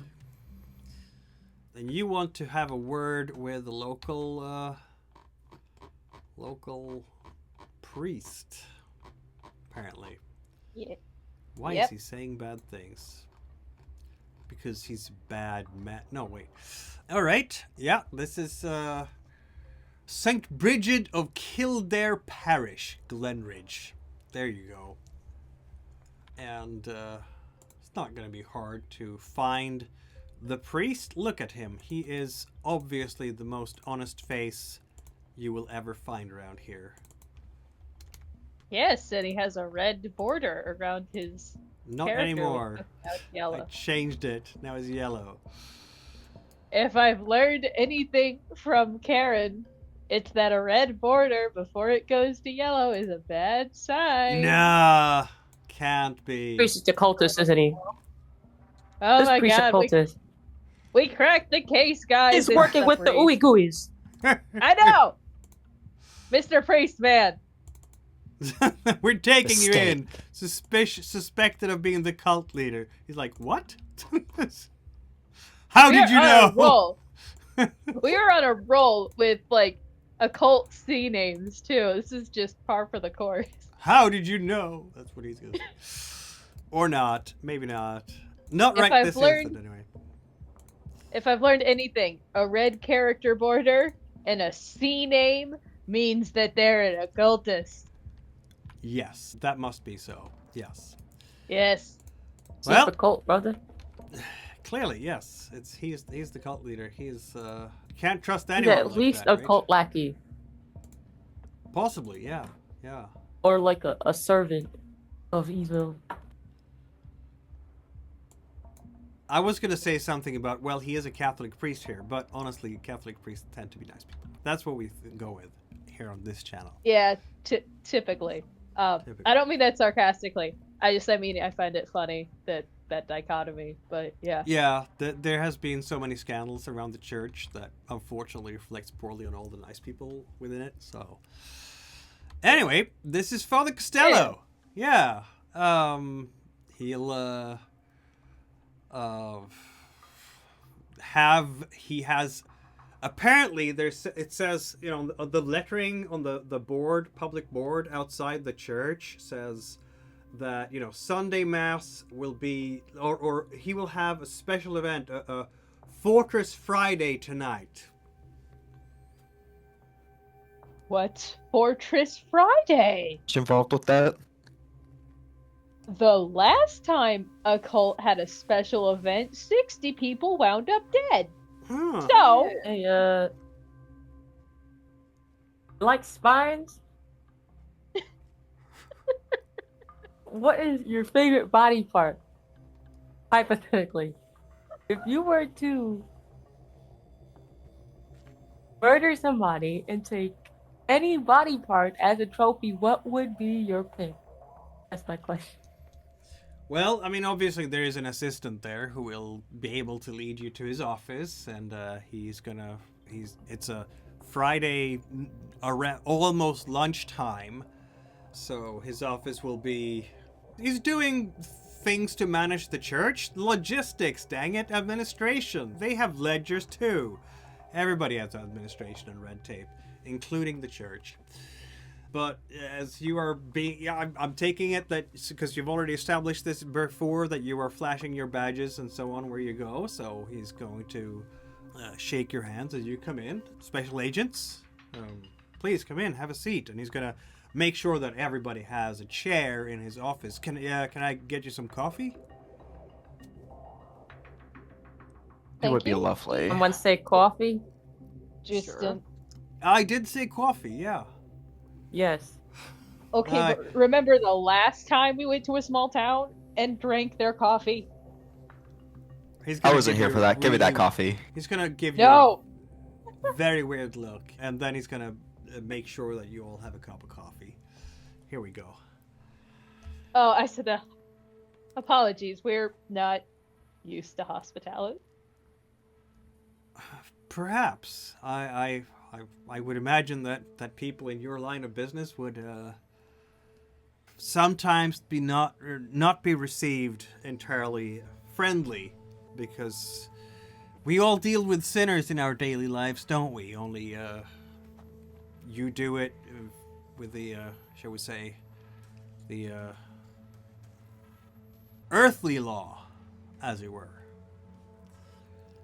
Yes. Sorry. On one of our previous cases, someone had slipped something into the water supply and been a little on edge ever since. No doubt. I Yeah. Yes, of course. But- Any of you practicing Catholic? He says. No, I don't mean to pry, but I just want to keep an open house here to anyone who wants to come and share the burdens of their day and maybe find a guiding light from the Lord. On occasion, in fact, that actually leads me to my question: what is Fortress Friday? Oh, it's we have Friday nights. We're studying the catecheses and for the teens, and we call it Fortress Friday because we're fortifying the soul. It's kind of just I just needed a word that started, alliteration of Friday, and Fortress was right there. It just popped into my head, I guess. I am very grateful every time any of the teens come to our events and to our services, because nowadays I'm afraid teens have so many other distractions, computer games, video violence, things like that. That is. Teens have always been attracted by the forbidden, the grotesque, as they start to experiment with life. So one would have to be prepared for that. But I think they could benefit spiritually from some more guidance, really. Anyway, you came here for a reason, I'm sure. Don't let me prattle on. How can I help you? You must be here about the grisly murders, surely. Yes, we were wondering if you knew anything about the victims, not to break the whole vow of anonymity, but within the community, did you ever hear if they were connected in any way?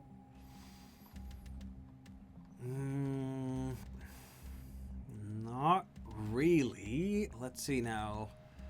The Denglers aren't Catholic, so they don't attend my church.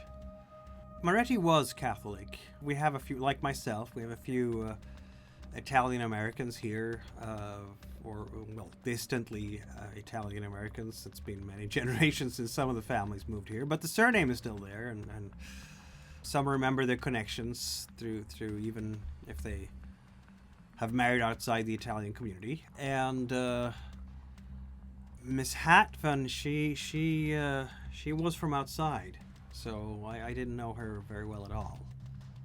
But yeah, I had the pleasure of in fact, Dr. Moretti was my dentist. He did excellent work, for the most part.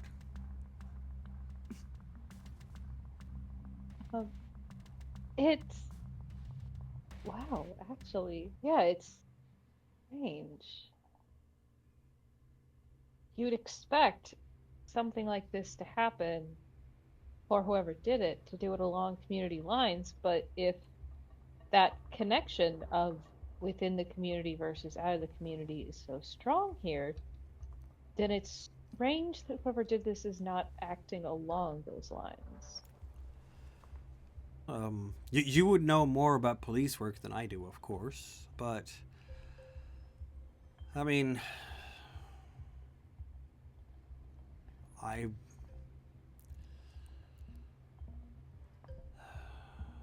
think you might be right in some sense, because both Harrogate and Hatman were connected to high school, right? But the dentist wasn't. And then, Wasn't he? yeah, he treated some of the students, but I think he that's treated some of about the it. students, yeah. I think he treated some of the But he, students. yeah, but then he could also be tied to every other business here in the same strength. That's So a fair then- point. Yeah, he as I said, he Yeah. treated me. I was one of his patients. I don't know. He was a good man. He was a good upstanding member of the community. He came to church regularly. He helped out. He volunteered in various capacities. He shared back from his fortunes. He was. I'm not going to say that he was like a brilliant or like star dentist or anything like this, but he was our dentist, and he was good at his work, and we appreciated him. And there's a lot of us right now who are worried and concerned atop of the obvious problems with having a serial killer among us. It's also just the disruptions of daily life, the routines that is hard on a community. Yeah, definitely. It's like the devil's own spiritual warfare on the spirit of the community, if you will. Have you Yeah. noticed more people coming to the church since the incidents? Yeah, I'd say so. And I think it's a natural reaction. The locals, they need comfort, they need guidance in a time of crisis, and this is literally my job, right? This is what I'm here for. So I'm happy to provide that. You're very welcome to come on Sunday for the service, for the mass, if you want. Maybe you can meet some of the community. But yeah, it's basically. I tell the community that even in this darkness, God is always watching, God is always with us, and we can reach His light. His angels are around us, they're sentinels, they will help us, they will guard us, they will separate light from darkness, they will keep watch. And should the worst tragedy possible befall any more of our community members, they will guide those poor souls to the hereafter properly. So at least that we can take comfort that they're in a better place now. But yeah, that's I think well, a lot of people right now in the community want justice done, not just the regular justice made of in courtrooms, but also divine justice, you know? Angelic justice maybe, you could say. Yeah. Quick question. Do you know of any religious significance with particularly the spine and the skull? Just a question of my own. I've always had a fascination with significances with body parts or significances with different objects. Just color me curious. Of course. I'm afraid I can't help you much with that. That is quite a grisly description, of course, but no doubt, because the press calls him the chiropractor, so I can see where you're going with this. No.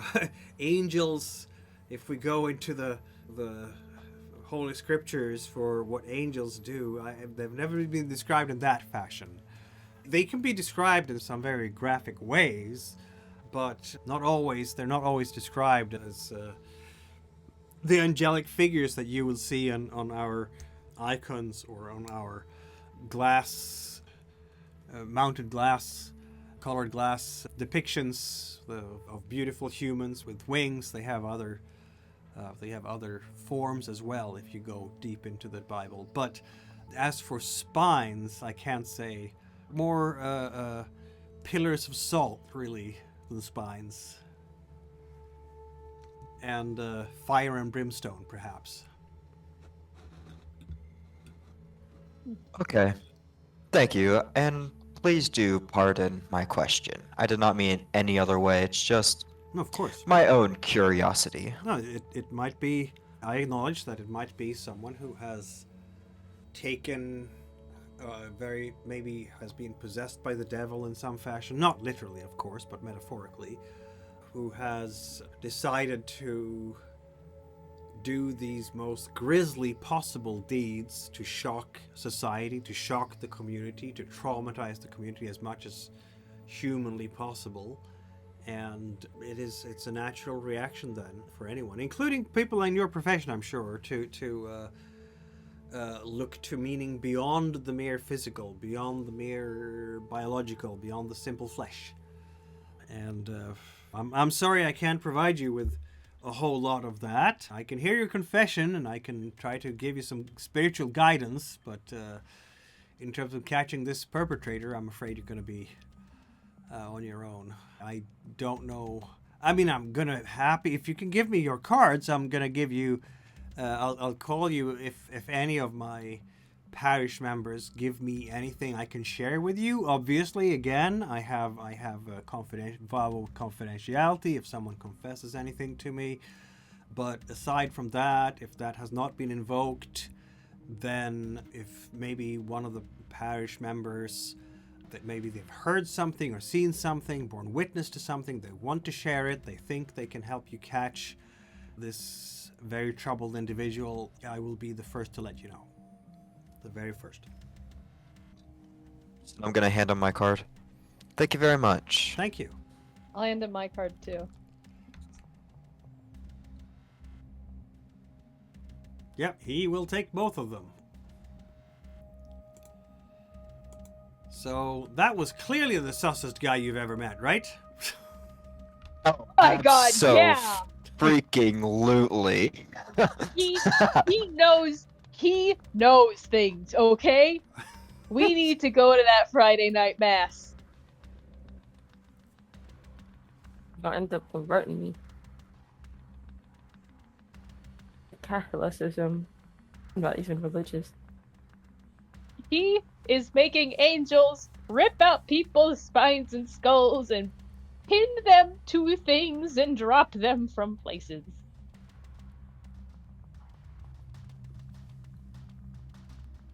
Angels can fly, can't they? He's got are Mothman depicted tied up with in wings. his basement. Yeah, you're literally in a church. You can see the depictions of angels with the big wings, feathery wings. I still think it's a UFO, bro. I think we should have a But- closer look at the bodies and see if there's any symbolism with crucifixion, like holes in the hands and the feet. And maybe we should go to that Friday night church service. Yeah, absolutely. If I had a nickel for every time I went to a cult meeting, I'd have several nickels, which is not a lot, but it's weird that it's happened enough for me to lose track. Oh. I think by the time Talbot retires to Club Apocalypse recruitment, she's just gonna have a closet full of costumes from different cults. So this was a Nulces, and this was, yeah. I didn't say you would never run into a cult, did I? I said, there would be cults. So... I just know my end cult. It's kind of just the journey on settling down, I guess. Well, it is about lunchtime in Glen Ridge. What are we having for lunch today? Something that is pre-packaged, because that water is suspicious. This group is never going to get over Groversville, is it? No, it's Hot As soon as Pockets for the rest of my days. I have no qualms against Groversville. I was not there drinking your water. Be known, as soon as he started talking and started being more suspicious, just put down my coffee. Didn't even drink it. Just put it back down. I drank the whole thing. No! The whole coffee pot. Just down it. No. There's Morgan, seriously- no! There seriously Morgan. need to I be just some think the whole rules time- for overindulging in I just coffee in this kinda- game. I just was Morgan, kind of sitting in no. the corner, pouring more cups, sipping. Oh, y'all was yapping. Morgan, Okay, if Morgan Morgan- is vibrating in a corner.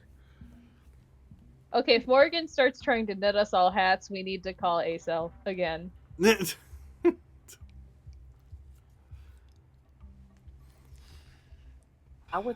That's more my roommate's thing.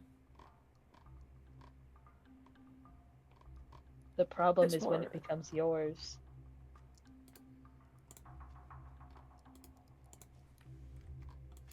We're getting something to eat. Can I do some research on the side about specifically angels? Like anything that would correlate to what's going on? Sure. Like, what kind of research did you have in mind? You're in a diner. Do you have any books with you? Did you check books out from the high school library? What are we talking about here? I would say he would grab his food, go to the library, and just look for books about people who seem a little crazy who would write books about their encounters with angels and what they do and whatnot, and maybe the more sinister side of angels, grabbing people, dropping them, putting them in a place, and stealing bones that have religious significance to them. I don't, but we'll take your word for it. You're not going to bring any food to a library, so first you're having your food, and then we split the team to cover more ground because it's more effective that way, right? Yep, unless up, people want to gang? come with me, but that is my first thing I do as soon as I finish my food. Well, I can't leave Driston unattended, so I'll stick with you. What? You can. Dristan is absolutely completely reliable and. Not at 33 sanity and about to lose my rocker at any time. Look, something just tells me that this dude's gonna get crushed by a bookshelf, okay? Okay. We've already gotten one teammate eaten by a bookshelf. Can't have it be two. When that happened. What are we having for lunch, everybody? Talbot, Dristan, Blair, Morgan. What are you having for lunch? A good solid steak, a burger, an omelette? I don't know. Burger. Bacon hamburger with onions. A Slice of suspicious, pizza. a suspicious breakfast burrito I picked up from a gas station. Slice of reheated 7-Eleven pizza. I don't trust the water here. This is technically the first day of an op, so when this evening comes, tradition has it that you have to get wasted and talk about horrible stories. War stories. Well, that's not water, so that's different. Yes. I'm just saying, this is the first day on an op, so, that's coming up. Yeah. I guess after church. I am. Do you mean we can't get shit-faced and tell war stories in a church? You Activity in that church. But I don't know how much I would recommend it. I don't think the church would like if somebody was straight up doing the sin thing in their church, But is The- drunkenness a sin in Catholicism? That's the question. Yeah, a little. I mean, Jesus did turn water into wine. Exactly. But then again, temperance I'm is just very getting popular. Indulgence is the sin. So Yes, if you get indulgence. overly drunk, then yes, Yes. that is the sin and you will be booted out. I am getting a blood transfusion from Jesus. That is not a sin. Is it a blood transfusion if you're drinking it though? Yes.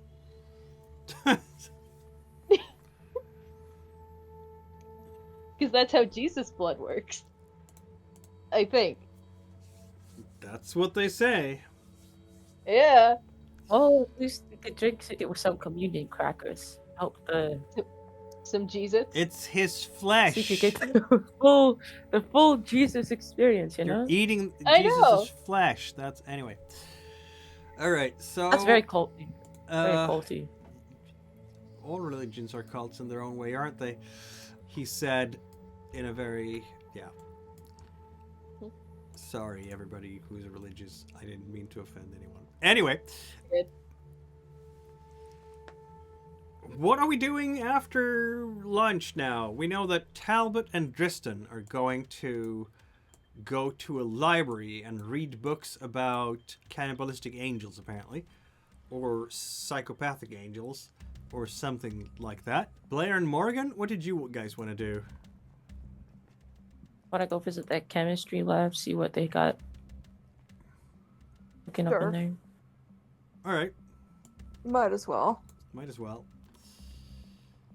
Talbot and Dristan, the public library of Glen Ridge is, shall we say, not very big. Oh man. It's Glen Ridge. How big can it be? Again, I have to hit up the high school library. The community is small. So,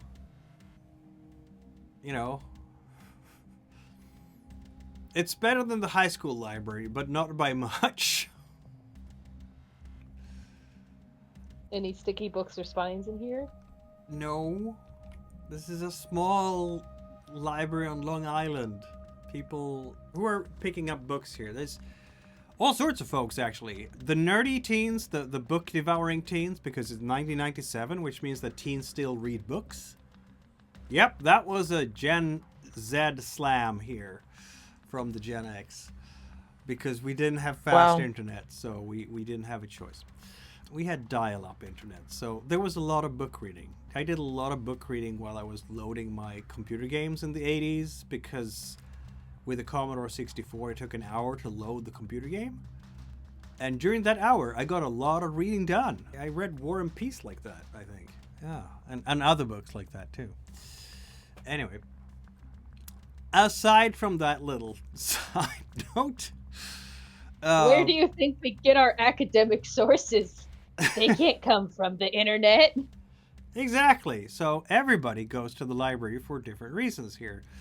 You have the bored housewives who pick up a book for their book club during, because they're homemakers, and while their husbands are out working, they get at least a little bit of time to read books, and they have book reading clubs together. And then you have the seniors who have a lot of spare time on their hands when they're not with their grandkids and not doing other activities. So yeah, there's various different clientele here for the public library.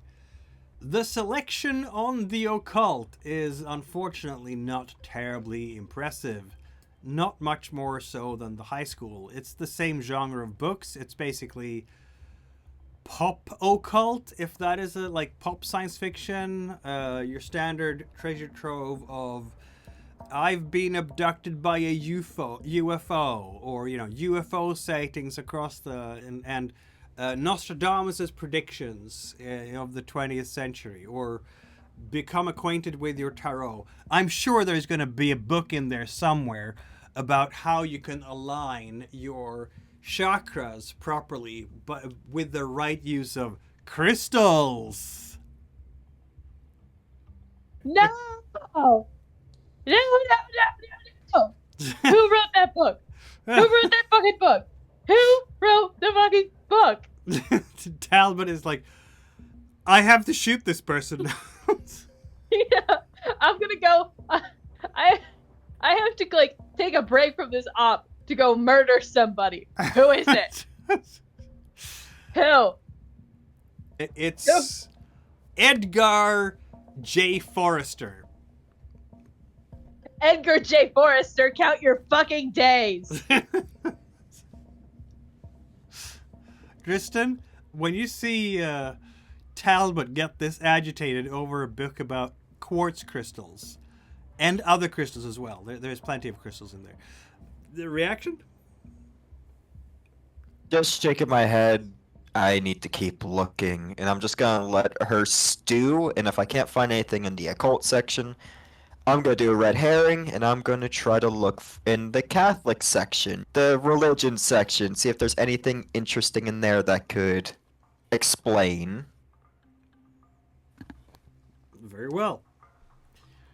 I'll let you do your library perusal there for a while Morgan and Blair are going to the chemist, right? Yep. Yep.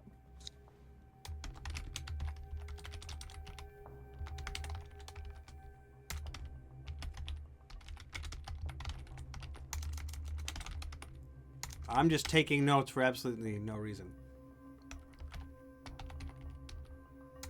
Is it on Edward J. Sampson? Maybe. Oh, I just know he's evil. Huh? I know it. I can feel it in my non-crystallized bones. His name was Edgar J. Forrester. That's why I need to write it down. I'm sure you do. Yeah, let's see now. Around here, the types of places where you could find these particular residues, you can go to... Okay, this is not going to be easy necessarily. How about this? Not in Glen Ridge itself. It's close by in Riverhead. There is a Harbor Industrial Gases. There is a dental supply distributor. There is Glen Ridge Pool and Patio, which sells chlorine, obviously, for pool cleaning purposes. Yeah, that's some of the different places. I think Talbot, and Blair, and Morgan will have their afternoon cut out for them going to various places to check these supply places.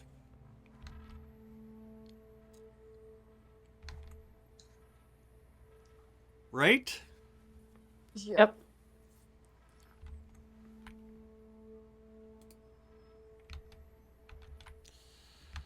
Long story short, Blair and Morgan, what are we asking for in these places? Like, Glen Ridge Pool and Patio just, sells chlorine as tabs and liquid, and test kits and so on. Their janitorial ale has ammonia cleaners.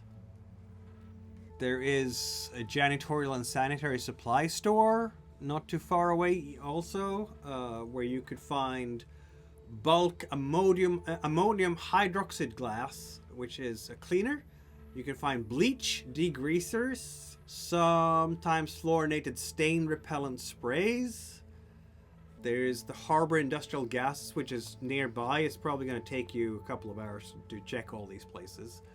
But there you could find, gas cylinders, like including oxygen, nitrogen, anhydrous ammonia for industrial refrigeration, and high-pressure fittings. The dental supply distributor doesn't really have, it's not like a store as such, it's more like a warehouse with an account. And there you can find fluoride varnishes and gels and disinfectants, including chlorinated disinfectants, but it's not pure chlorine. So, yeah.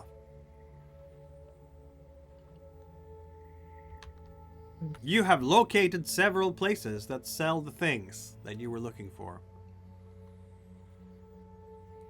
Any questions to ask them? I think any sort of changes in demand, I guess. Any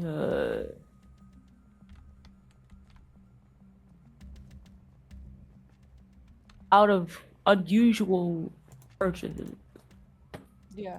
Or orders around the death dates. Yeah, the answer will generally be the same, shaking of heads. Not really, no, can't tell. But, I mean, you're welcome to look at our ledgers, and they will show you behind, and you can look at their ledgers. Everything is still mostly paper-bound, though maybe one of the bigger stores have an actual computer of accounts by now, and they can make some printouts on... They're not gonna be, when you flash the badge, they're not gonna take their chances with the police. Technically they could say, we have, we're not gonna give out details about our customers and yada yada. But you were looking for patterns, not for names, and I guess they'll help you with that because they are as shocked as everybody else about the Glen Ridge Chiropractor, and they want to catch this son of a bitch. They're gonna ask some questions about that. Are you anywhere closer to catching this asshole, freaking psychopath? This used to be a calm area, We need to get this guy out, And so it leans forward a little bit, and if you have to use your service gun to put a bullet between his eyes, I'm sure nobody's gonna hold it against you, if you know what I mean. Fucker deserves nothing better. But as for clues, Blair and Morgan, it's not a whole lot of interesting stuff here. The patterns are as they usually are. Nobody has stocked up on an obscene amount of ammonia or chlorine or fluorine.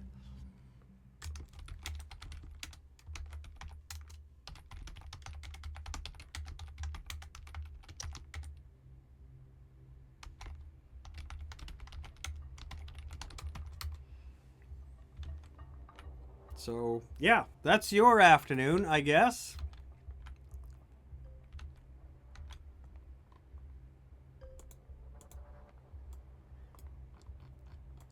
Talbot and Driston in the library, researching. I guess Talbot got a bit distracted by crystals, but aside from that. I'm looking up Edgar J. Foster. Is Ron back? That's what I want to know. Right, is Ron back? This book was published, unfortunately, was published in 1987, so it predates Ron. It's not Ron. Okay, I think what Talbot's also really stressed about is that she sent one of the crystals to Sarah. So she's definitely a bit more like, well, I can't ask for it back now, so I've got to figure out how to stop it.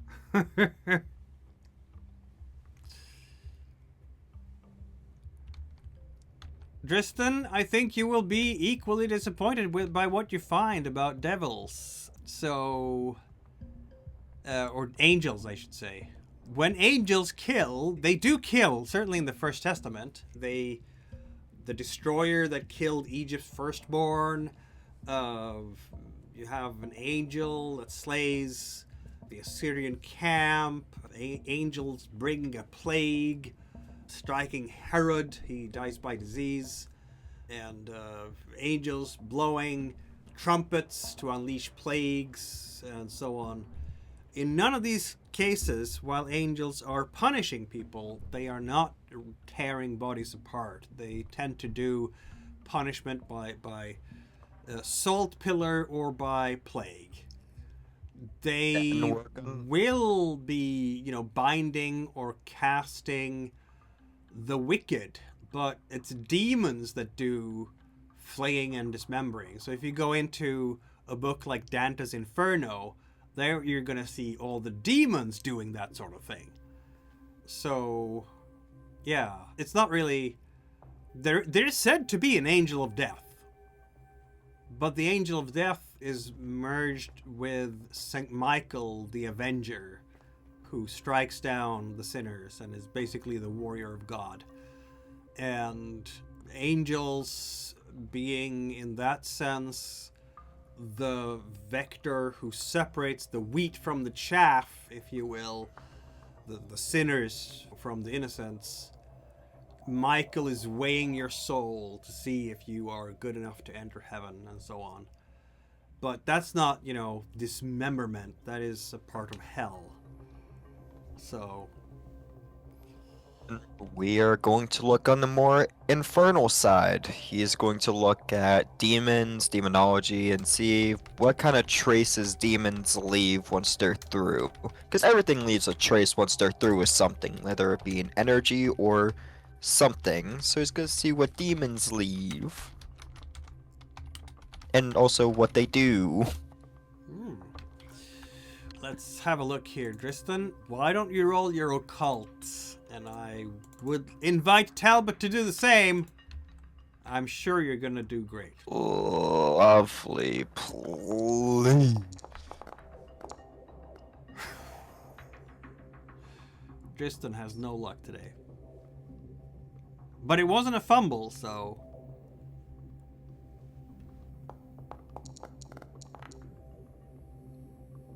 Wow.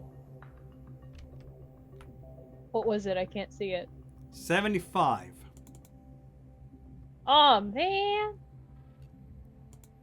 Yeah, the last roll I'm seeing was from an hour ago. I'm just gonna refresh the page. Yeah, that's probably a good idea. Yeah, that was sad. 2 failures. Oh, come on, man. Exactly. That is basically what we're saying here. Come on, man. So in summary then, we're going to have the rest of the afternoon, Z-Team cruising around town, trying to find, looking up various leads, trying to find whatever's the chemicals, the mythology around, if this is you're not just looking as regular FBI agents, of course. You're looking at this as Delta Grid agents. So aside from the regular police work that someone would have to engage in, you also have to keep the supernatural angle in mind and think about what kind of a thing or cult, if it's a cult, that might have done this. Basically, Tristan and Talbot are trying to establish motive or vector, motive/vector through this research. And unfortunately, by the end of the afternoon, you feel like you have not really found much, which is annoying and distressing because this might happen again. Who knows? Is the Glen Ridge Chiropractor done? 3 killings have happened over the last 3 weeks. If we look at the timeline again, the last killing happened just a couple of days ago, as you might recall. I'm just scrolling to the timeline here. There we go. So, Lauren Harrogate's body was found dead late on October 21st. Van was found dead on October 7th. So that's 2 weeks before. And then Maretti was found dead on September 15th, which is more like 3 weeks before the second one. So it's 3 weeks, 2 weeks. Is it 9 weeks now for the third one? Is there a pattern here? We can only speculate. In this case, if it is a pattern like that, you have 3 days before the next victim. But there might not be a pattern. Who knows? I'm actually gonna invite you to roll Criminology check because you're doing your due diligence here in the library and you're thinking about all these things during these hours. And here we go. Cora Franny Talbot just crushing it with a critical success. What does Edgar J. Forrester have to do with all this? Absolutely nothing. Oh, man. Do you also want me to roll or no? Go ahead. Fail. Oh, hell yeah! That is a success. You have a target All of 10%, fails. and what we're talking about all fails. You have a 10 and you rolled a 9. That's success. Need to call fails and then I'll succeed. Oh, right. That's, yeah, fair enough. You call fail, so you succeeded. Yes. Okay. Going over all the pictures and everything so far, what you have, the material, and, I can see Morrigan and Blair joining you. Maybe we're back in the office after all. You've checked out some books, you've checked out some materials, and we're back in the conference room and discussing the findings without Santorini and Gregson necessarily present, because we want to do this just for the cell, don't we? And what conclusions can we draw so far from this criminology? I'll invite Morrigan and Blair to roll your criminology as well, just because you can. Okie. Okay.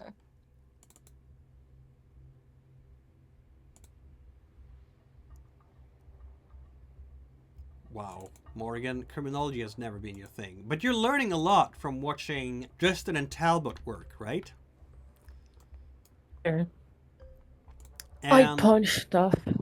yeah. But So that's all I do.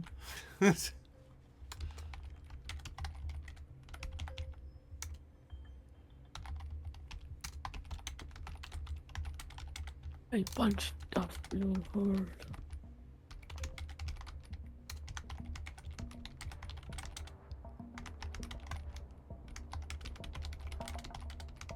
just taking some notes. What you would agree with basically all the other textbooks about here, Talbot and Tristan, but particularly Talbot, is, this seems to be done like murders in a great rage. That's one thing, because just the amount of damage on the bodies. You don't have a murder weapon at this point. It could be... Dr. Santorini theorized that it would be an animal attack. I guess you could achieve similar success if you had a very rusty type of sharp implement. Like something that has not been seen a whetstone for a while. A sharpened blade will cut very cleanly. There's not going to be any jagged lines at all. This is just a royal mess. But you can still do severe trauma to a body with blades or edged implements that are blunt. If you just hit hard enough, or if you just have enough pressure, pounds per square inch behind it. And whatever did this had a lot of pressure. Possibly, what could it be? The victim selection does not read as sexual. We have a woman in her middle age, a teenager, and a middle-aged man. There is no particular consistency here in terms of rather maybe punitive based on the rage by none of these bodies have any evidence of sexual violence conducted against them. Unless the violence on the bodies itself is a form of sexual gratification for the perpetrator. That's not impossible. There are some serial killers who don't actually engage in any type of violence against genitalia and so on, and yet get a sexual gratification from just doing the violence itself. Sadist. There could be a level of symbolic dominance here, displaying bodies at height. You have a tree, you have the transmission tower. This would be indicating some kind of punitive action, public shaming. Look how powerful I am that I can do this right in the middle of the community. There's definitely a dehumanization theme here with the spine removal, the decapitation. There is ritual happening here. Why the spine? Why the head? The head might be about removing their identity as people. There still could be identified through fingerprints, but in terms of a ritualistic need to remove their identity and depersonalize them, if you will. Classical criminology here would suggest that the offender type would be a likely male, late teens to early 30s, someone who is socially frustrated, status preoccupied, with possibly a personal connection to the school or community institutions. Someone who has anger control issues, because there's a lot of anger here, but maybe those are masked by a functional day routine. This person is organized, an organized expressive hybrid. Has to be planned. This has to be planned. This cannot be spur of the moment attacks, because that's how do you get them to the locations. And we know that someone entered Lauren Harrowgate's bedroom, like broke into her house. It suggests a little bit of the planned victim contact, the public placement that is organized, and the theatrical mutilation is expressive. Whoever is doing this is very comfortable with heights and infrastructure, or fantasizes about it. Could be a worker, a lineman, arborist, HVAC maintenance. And HVAC maintenance people actually have access to chemicals as well. Or someone who loiters around such sites and romanticizes their danger. Does the community have someone who is known for spelunking? And we can't rule out that they're keeping trophies, right? The victimology here, we have mixed victim classes, one adult male professional, one adult female staff, and one teenage female not yet professional, so not adult. So it's not the victim profile that triggers the killing. There is something else that marked them out. this offender likely knows or observes the targets prior to the event. Again, the whole targeting, displaying them, there is a personal level of a grievance here. No theft noted here, so retaliation is a more likely motive. You have the escalation curve, 3 weeks between number 1 and 2, 2 weeks between number 2 and 3. The cooling off periods are shortening. Maybe next time will be in 4 days, particularly now that you have media and community provocation involved. And in terms of temporal patterns, it seems to be a nocturnal operation, right? They might be scouting and striking in low traffic time schedules with a plan for a quick exit. They must have prepared themselves, have a kill bag, cutting transportation kit, and these public high elevation displays with no rigging traces that anyone could have spotted as of yet points to staging something elsewhere, followed by a dump from a height or access to elevation without conventional haul methods.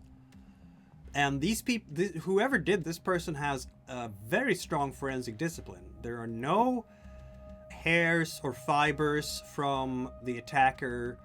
This non-living organic polymer, which is definitely not human skin.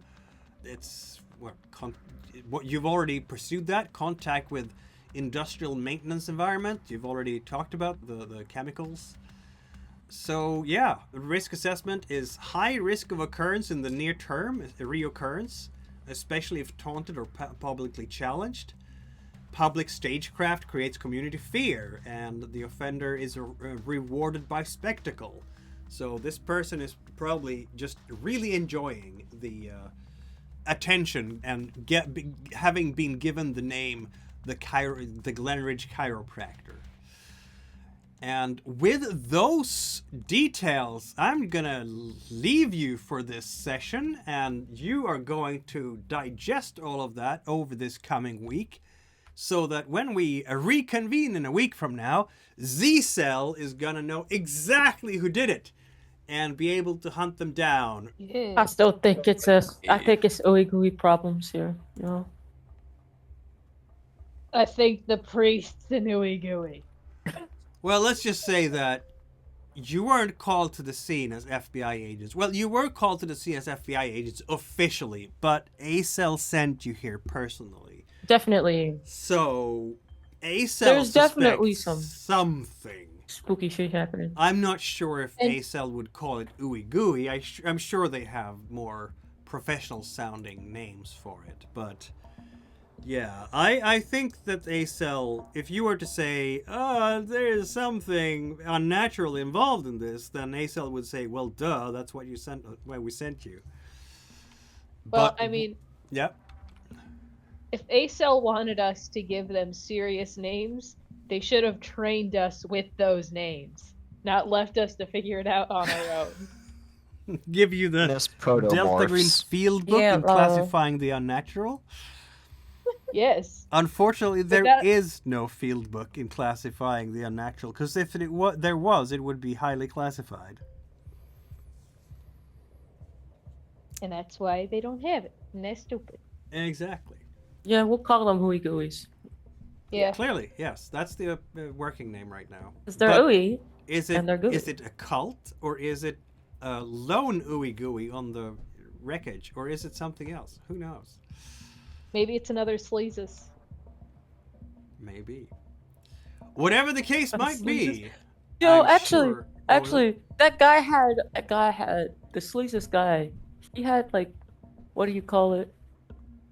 Force, magic. No, telekinesis. Yeah. He's got telekinesis. And also this guy did, yes. That would, I mean, he tossed you guys around like easily. Yeah, he might have been able to. Oh yeah. I mean, there's something like that. He might have been able to do the whole dropping you from high place sort of thing. Maybe even He could tear out the fly. spine, sort of thing. He could fly, if you remember. Yeah, he could also fly. Yeah.